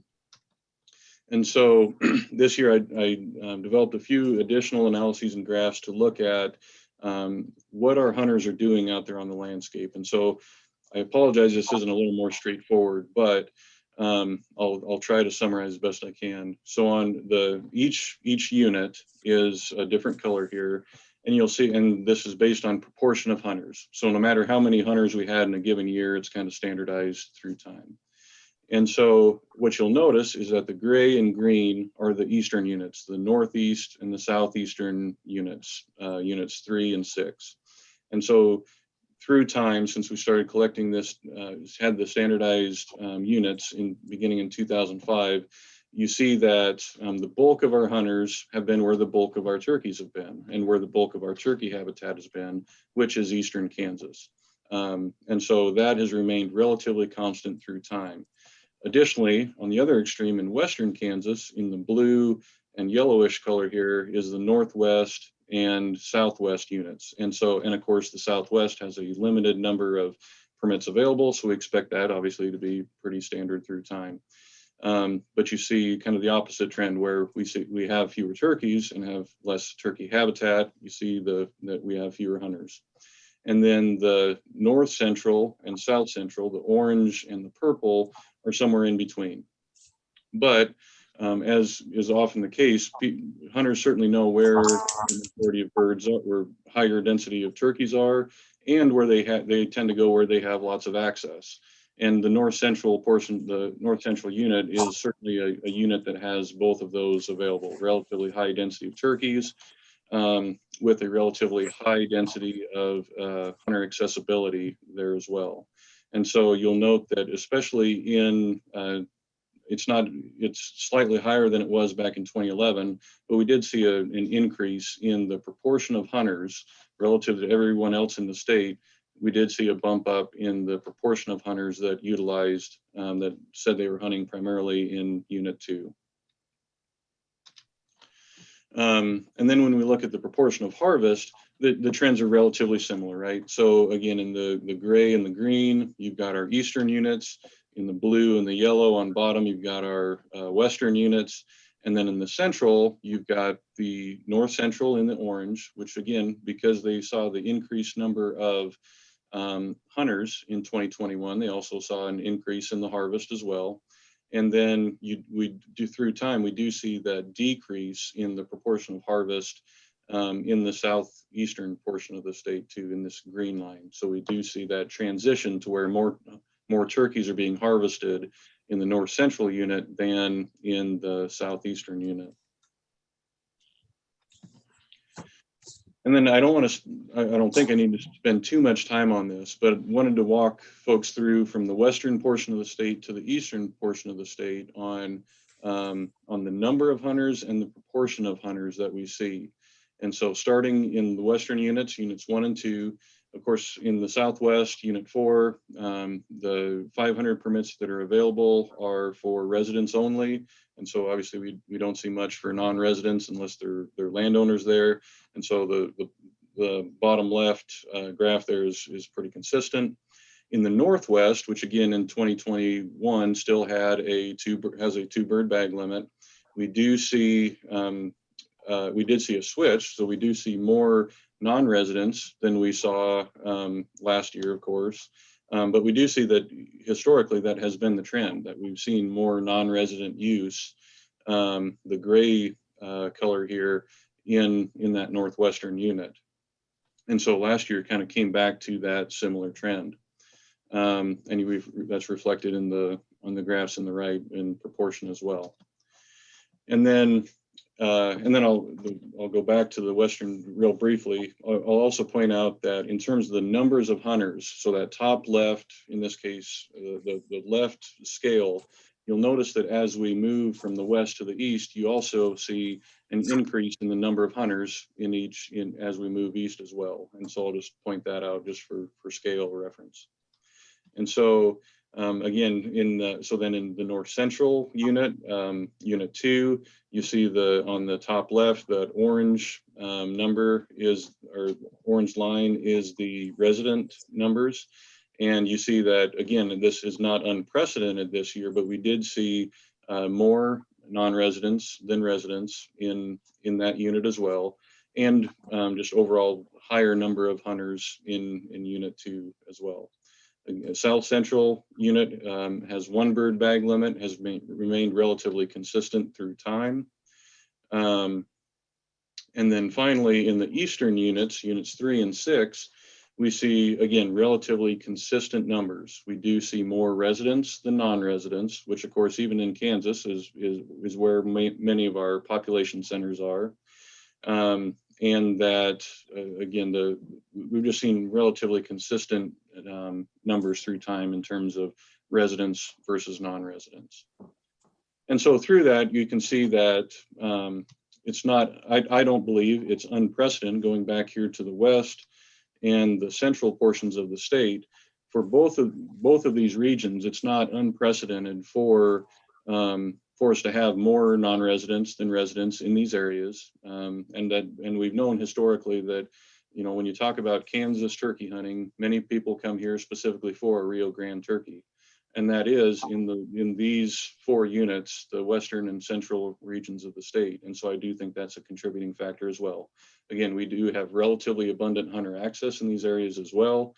And overall, in comparison with the eastern units, we still don't have quite as many hunters in these areas. But we certainly did have extensive discussion, and staff through the turkey committee and other staff reaching out to me had significant concerns about the number of hunters that they saw in 2021 and the specifically on areas that were publicly accessible. And so just wanted to take a little deeper dive into this data and make sure that everybody was kind of aware of what data is showing and what some of the discussion has been. And in anticipation of that, this year I did ask an additional question on the harvest survey, and that was, to what degree did reduced bag limits in units 3, 5, and 6 influence where you hunted? And again, this is a little complicated in that hunters indicated which county they primarily hunted in, and then said, were you influenced by that? And that was kind of that county number. And so basically I asked them either not at all influenced, somewhat influenced, or highly influenced. And you'll see that breakdown. And so here's the numbers statewide. Obviously the overwhelming number of both residents and non-residents said that they were not at all influenced by the bag limit change. And then when we look at the data by turkey hunting unit, then we see that the eastern units saw some of the highest numbers of people that were influenced by that. But again, they said that they primarily hunted in those eastern units with those lower bag limits. And then especially the north central unit saw some of the, and south central too, but especially that north central is where you saw, and as you would expect, more of the non-resident said that highly influenced where they were hunting, because they had more opportunity to fill both of the tags that they may have purchased. And then finally, I wanted to touch on our adaptive harvest strategy. So what's highlighted here are, these are the, as we all know, this adaptive harvest strategy utilizes metrics based on our resident hunter success in each of the 6 hunt units to determine whether we move up or down in hunter opportunity. And as we know, you need 2 consecutive years of data or of consistently above or below that threshold to, which is 55% for moving down an opportunity, to make any recommended changes. And so I'll point out that, of course, in 2019, in the hashed circles there are when we did make the last change that went to the reduced fall season and season length and the reduced bag limits in the spring. And then in 2020, those options had not yet occurred, right? We hadn't had the opportunity for that management action to actually become into effect. And so we don't include the year right after that change was made. And then, so we would be starting in units 3, 5, and 6, starting with the data from 2021 to guide, whether we would start moving up or down in opportunity. But that said, we did see through all of our hunt units this year, we did not meet the minimum thresholds for those for the adaptive harvest strategy, but we have not yet met the 2-year consecutive requirement for the harvest strategy. And so we would still be waiting for that, or, for 2022 to see if those changes were necessary or not. The other thing that I wanted to point out is that in units 1 and 2, so the Northwest and North Central units, we have, and where we'd still have higher bag limits, we have seen past years that have been below that threshold. So for example, in unit 2, in 2018, resident hunter success was estimated at 41.8%. But it bounced back the next year and was above that threshold for the next 2 years. And so it's not unprecedented that in a single year, we would drop below that threshold. And that's why we have that 2-year consecutive requirement in the strategy, so that we don't just react to one good year or one poor year in terms of our hunter success for that reason.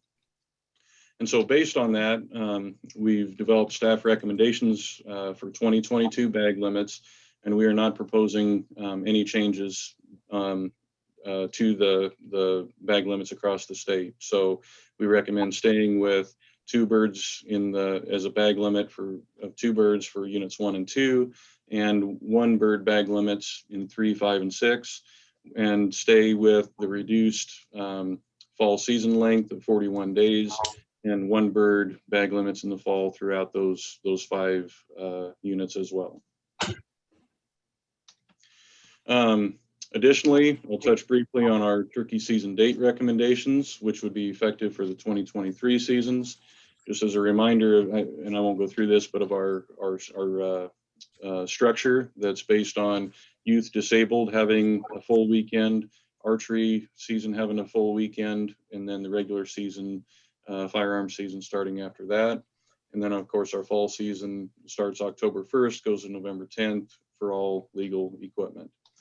What that looks like for 2022, which is already set, are these dates: August 1st through 12th for youth, April 4th to 12th for the archery, and then the regular season starting on the 13th.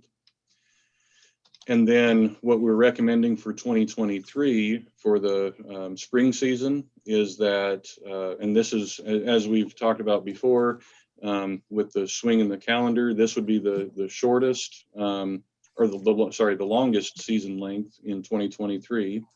And that would be youth being April 1st through the 11th, archery 3rd through the 11th, and then the regular season starting on April 12th.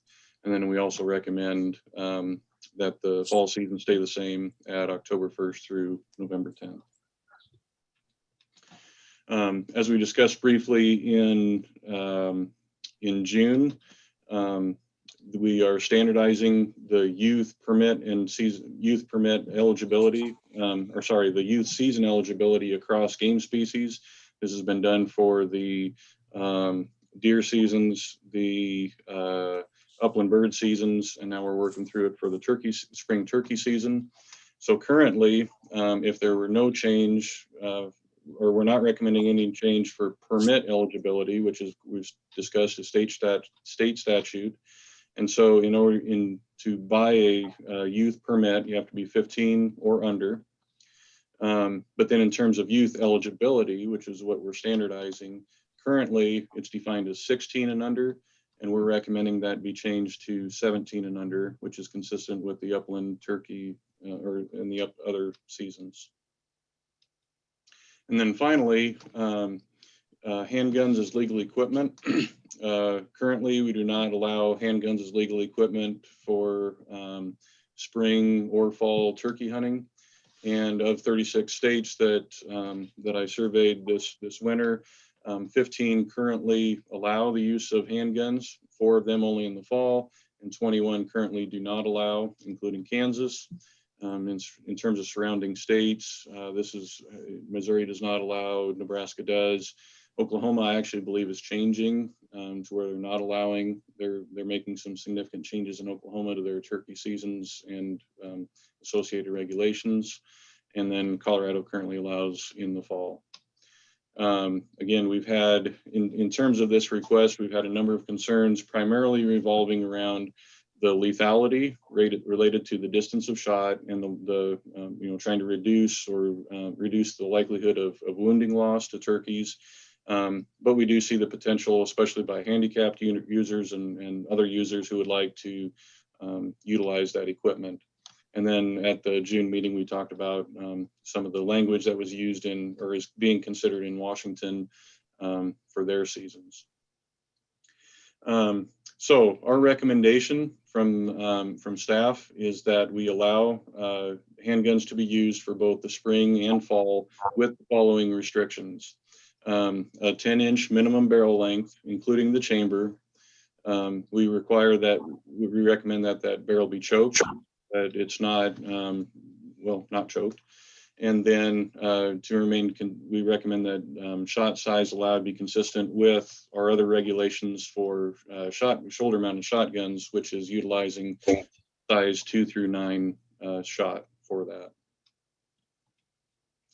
So just a quick summary: no recommended changes for the 2022 bag limits, and no recommended changes to the season structure for the 2023 spring and fall seasons.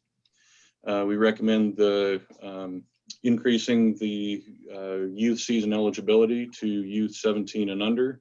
And we recommend allowing handguns as legal equipment for both the spring and fall seasons with the 10-inch minimum barrel length, choked barrel, and the 2 through 9 shot size. Again, we're doing this workshop session today. We have another workshop session lined up for the next meeting. It's on September 23rd, and then we'll have a public hearing on this at the November commission meeting. With that, I'd be happy to stand for any questions. Okay, are there questions for Kent? I see one hand's up. Kent, Commissioner Spore, how many turkeys were harvested in the fall versus the spring? We're talking like and I didn't have those harvest estimates ready for today, but we're talking like around 1,000 birds. In the fall? Correct. Versus just under 17,000 estimated for the spring. Thank you. Got Auburn of Kansas, and I'm going to unmute you now. Hello, this is Jackie from Audubon of Kansas. How do the number of harvested birds relate to population sizes? That's a good question. In general, they tend to track relatively well. We actually do not, and like many states, we actually do not have a population estimate for the state or for individual units. That's something I do hope to move toward. But in general, and this is a huge assumption, but in general, the historic rule of thumb is that it's likely, given relatively liberal seasons, that you harvest approximately 10% of your population. But there's certainly reasons to, take that with a pretty big grain of salt. But in general, that's a general assumption. Additionally, in the next commission meeting in September, I'll go through what we do have for population indices or abundance indices, which are from our rural mail carrier survey data. So it's basically an index of turkeys observed per 100 miles. And so in general, they track the harvest, and the abundance indices track relatively well. Any other questions for Kent? Yeah, Commissioner Lauber, this is Emmerich Cross. Hey, Kent, on those handguns, what's a standard barrel length for those type of guns? Do you know? In the research I've done, I'm really not sure what's standard, I guess. I've seen everything from a 7.5-inch barrel. Which if in terms of what we're proposing here, for example, a revolver that shoots a .410 caliber shot shell typically has like a 3-inch chamber. And so a 3-inch chamber plus a 7.5-inch barrel would get to that 10-inch minimum of barrel plus chamber. But there are strictly 10-inch barrels available plus the chamber. And I believe I've seen even 12 and 15-inch available as well. But it seems to me that several of the manufacturers that I've looked into, the relatively minimum size, or the minimum size that shoot a shot shell, a .410 shot shell that can be choked, are about that, have kind of that 7.5-inch plus 3-inch barrel length. Okay, that's what I want to know. Thank you, Kent, for that.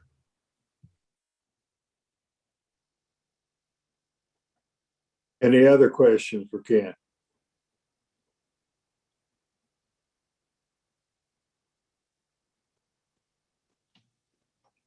Well, hearing none, thank you very much. And we'll look forward to your discussion in September. Thank you. I guess we have one more addition to the afternoon session. Is it Megan Maydew? Yes, sir. It's Megan Mayhew, Public Affairs. Mayhew, got it. Okay. Okay, I'm going to share my screen with you all if you don't mind.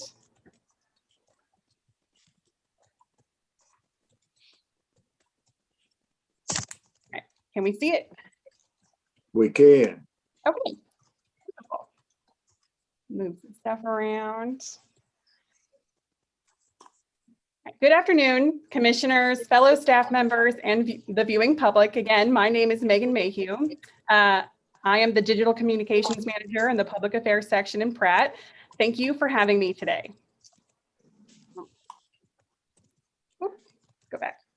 I'm very excited to be speaking on behalf of the Public Affairs section to present to the Commission the new mark of the recently renamed Kansas Department of Wildlife and Parks. As part of this reorganization and name change, KDWP executive management and public affairs staff saw an opportunity for a fresh start by creating new branding that is simple, timeless, versatile, and memorable, as well as paying homage to our history.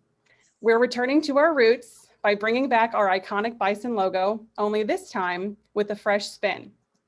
For many Kansans, the bison represents history, heritage, and the importance of conservation and wildlife management. It's also a symbol of our strength as a state.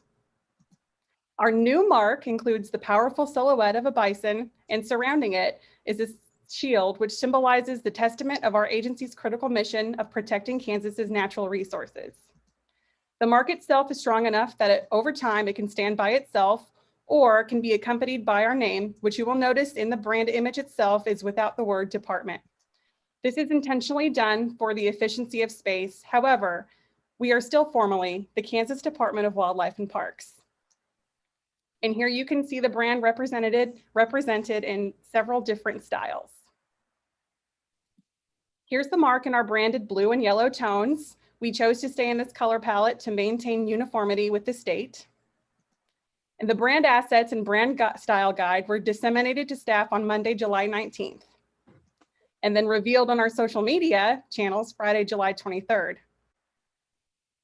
With the new logo in hand, we've already begun to update agency letterheads, envelopes, and communication pieces, as well as email signatures. And KDWP staff will soon be able to order uniforms, shirts, and hats with the new logo. Here you can see an example of what the logo can look like on button-up shirts. Hey, Megan, we're still back on your an effective logo is screen. Oh, seems like we're lagging behind.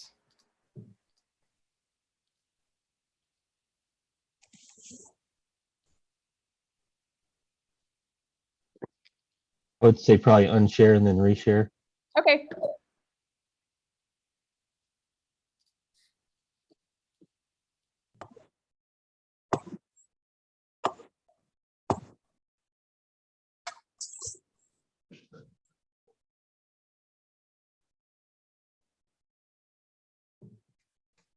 How are we doing now? Working. Okay, so here you can see the new mark. It's coming up. It's still coming. Yeah, sorry about that. Thank you for letting me know. I would just keep going. All right, so if you're able to see, we've got the lockup in a vertical rundown with the shield and bison on top. Not quite yet. Oh no! This is too good to miss. I didn't want anybody to miss any of this, so still working. Still trying to come up. Okay. Hey Megan, if you stop yours, I'll share mine. See if we can get to work. All right. Maybe it's just something up in your corner there. Yeah, probably.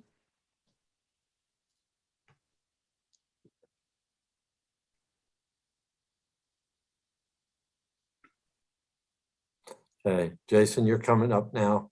You're on the entry slide. Okay.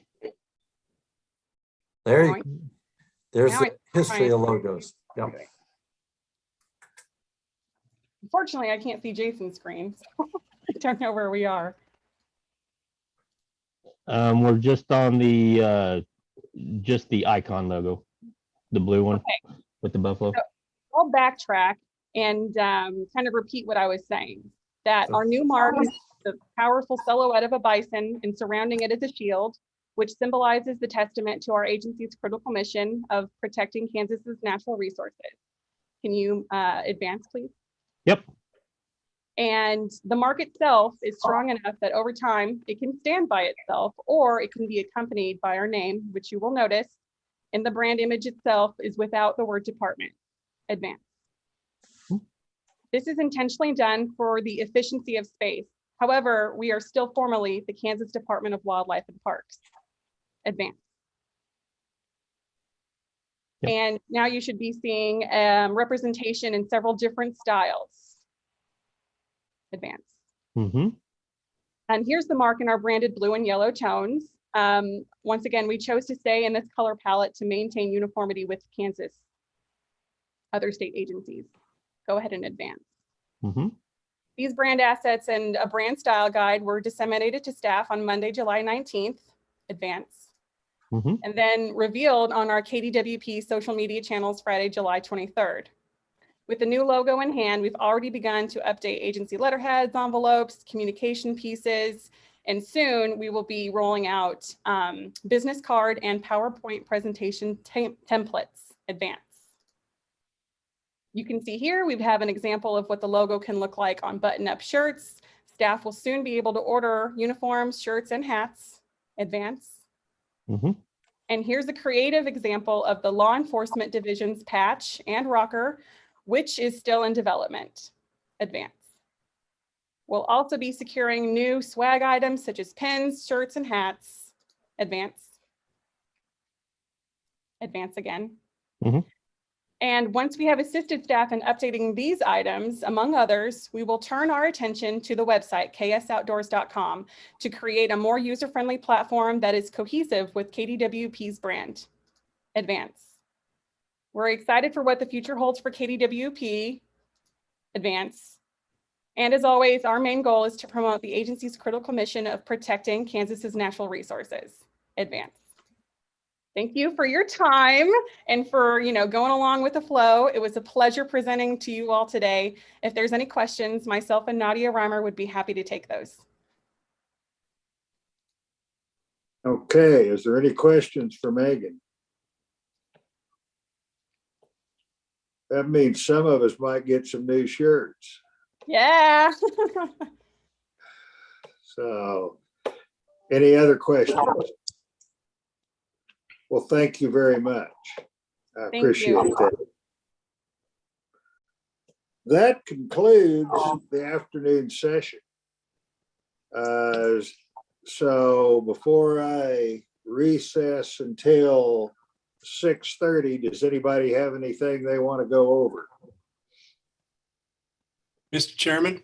Yeah, Mike. Mike Miller and Pratt. I just wanted to make one point when we were talking about deer permit quotas and non-residents, and we talked about what we may be hearing. We're not really hearing about wanting more permits. We're hearing about wanting specific people to receive those permits. And it's a little bit different message that we'll have to discuss as we see how we go forward with this. I'm not so sure we're hearing guides and outfitters or even landowners asking for more non-resident permits. They were discouraged that the people they wanted to get permits didn't get permits. And it's a little bit different point of view that we'll be probably hearing more of. Yeah, that's probably true. And that troubles me somewhat because the pat answer for somebody is always to jump to transferables.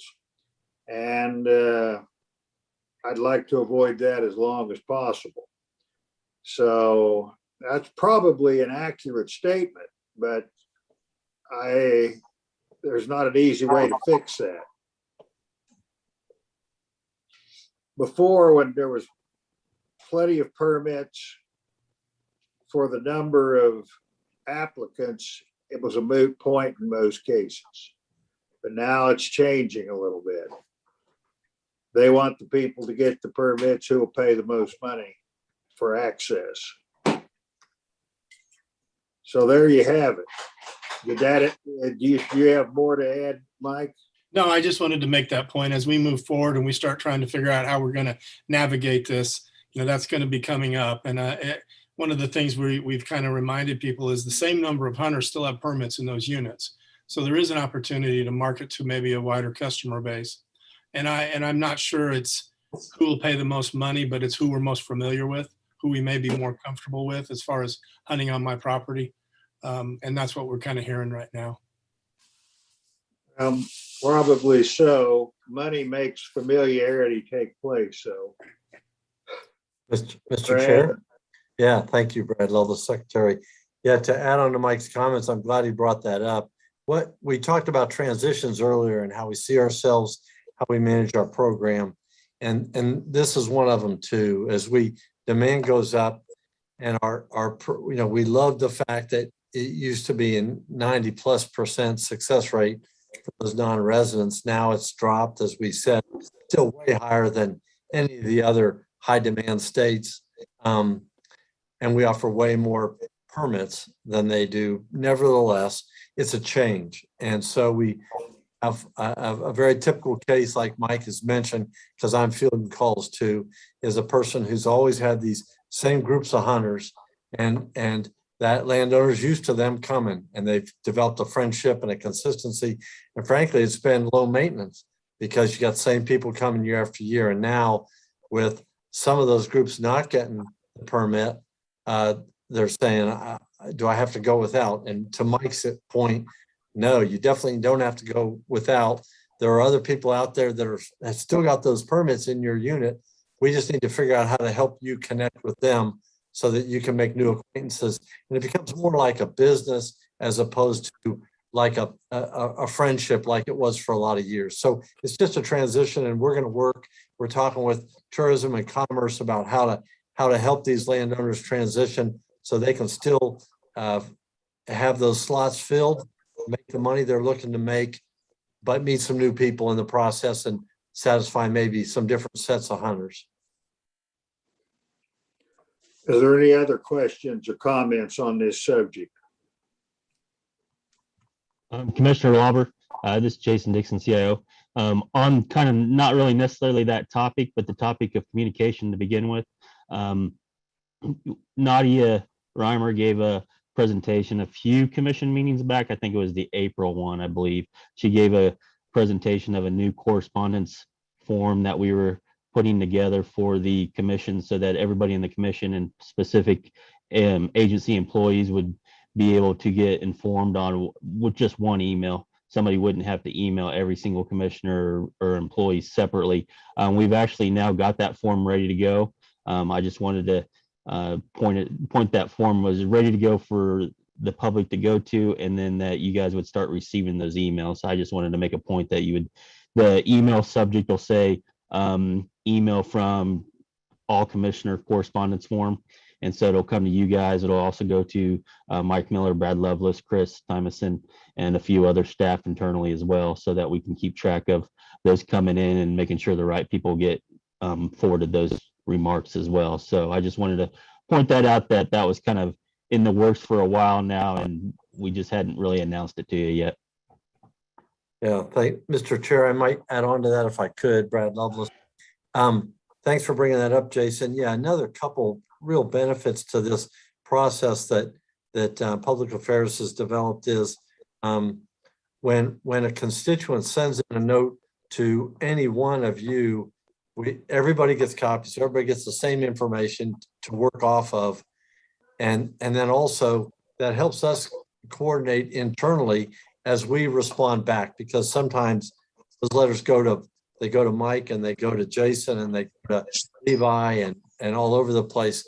This allows us to put them all together, come up with one response so we can be responsive to those constituents that share information with us. So a great improvement in efficiency, I think, both for the commission's benefit as well as the public's benefit, and we'll improve it over time, but we're just trying to get better. And I think it's a significant step. So thanks for pointing it out, Jason.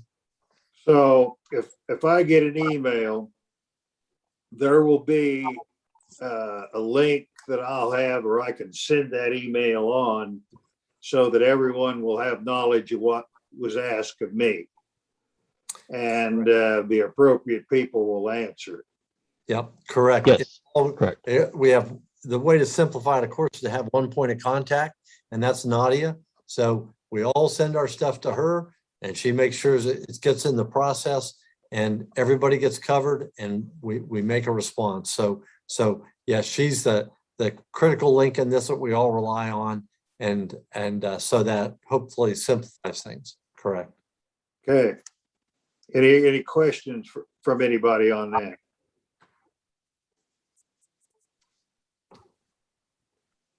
One more Okay. thing, Mr. Chairman, before we Yeah. quit.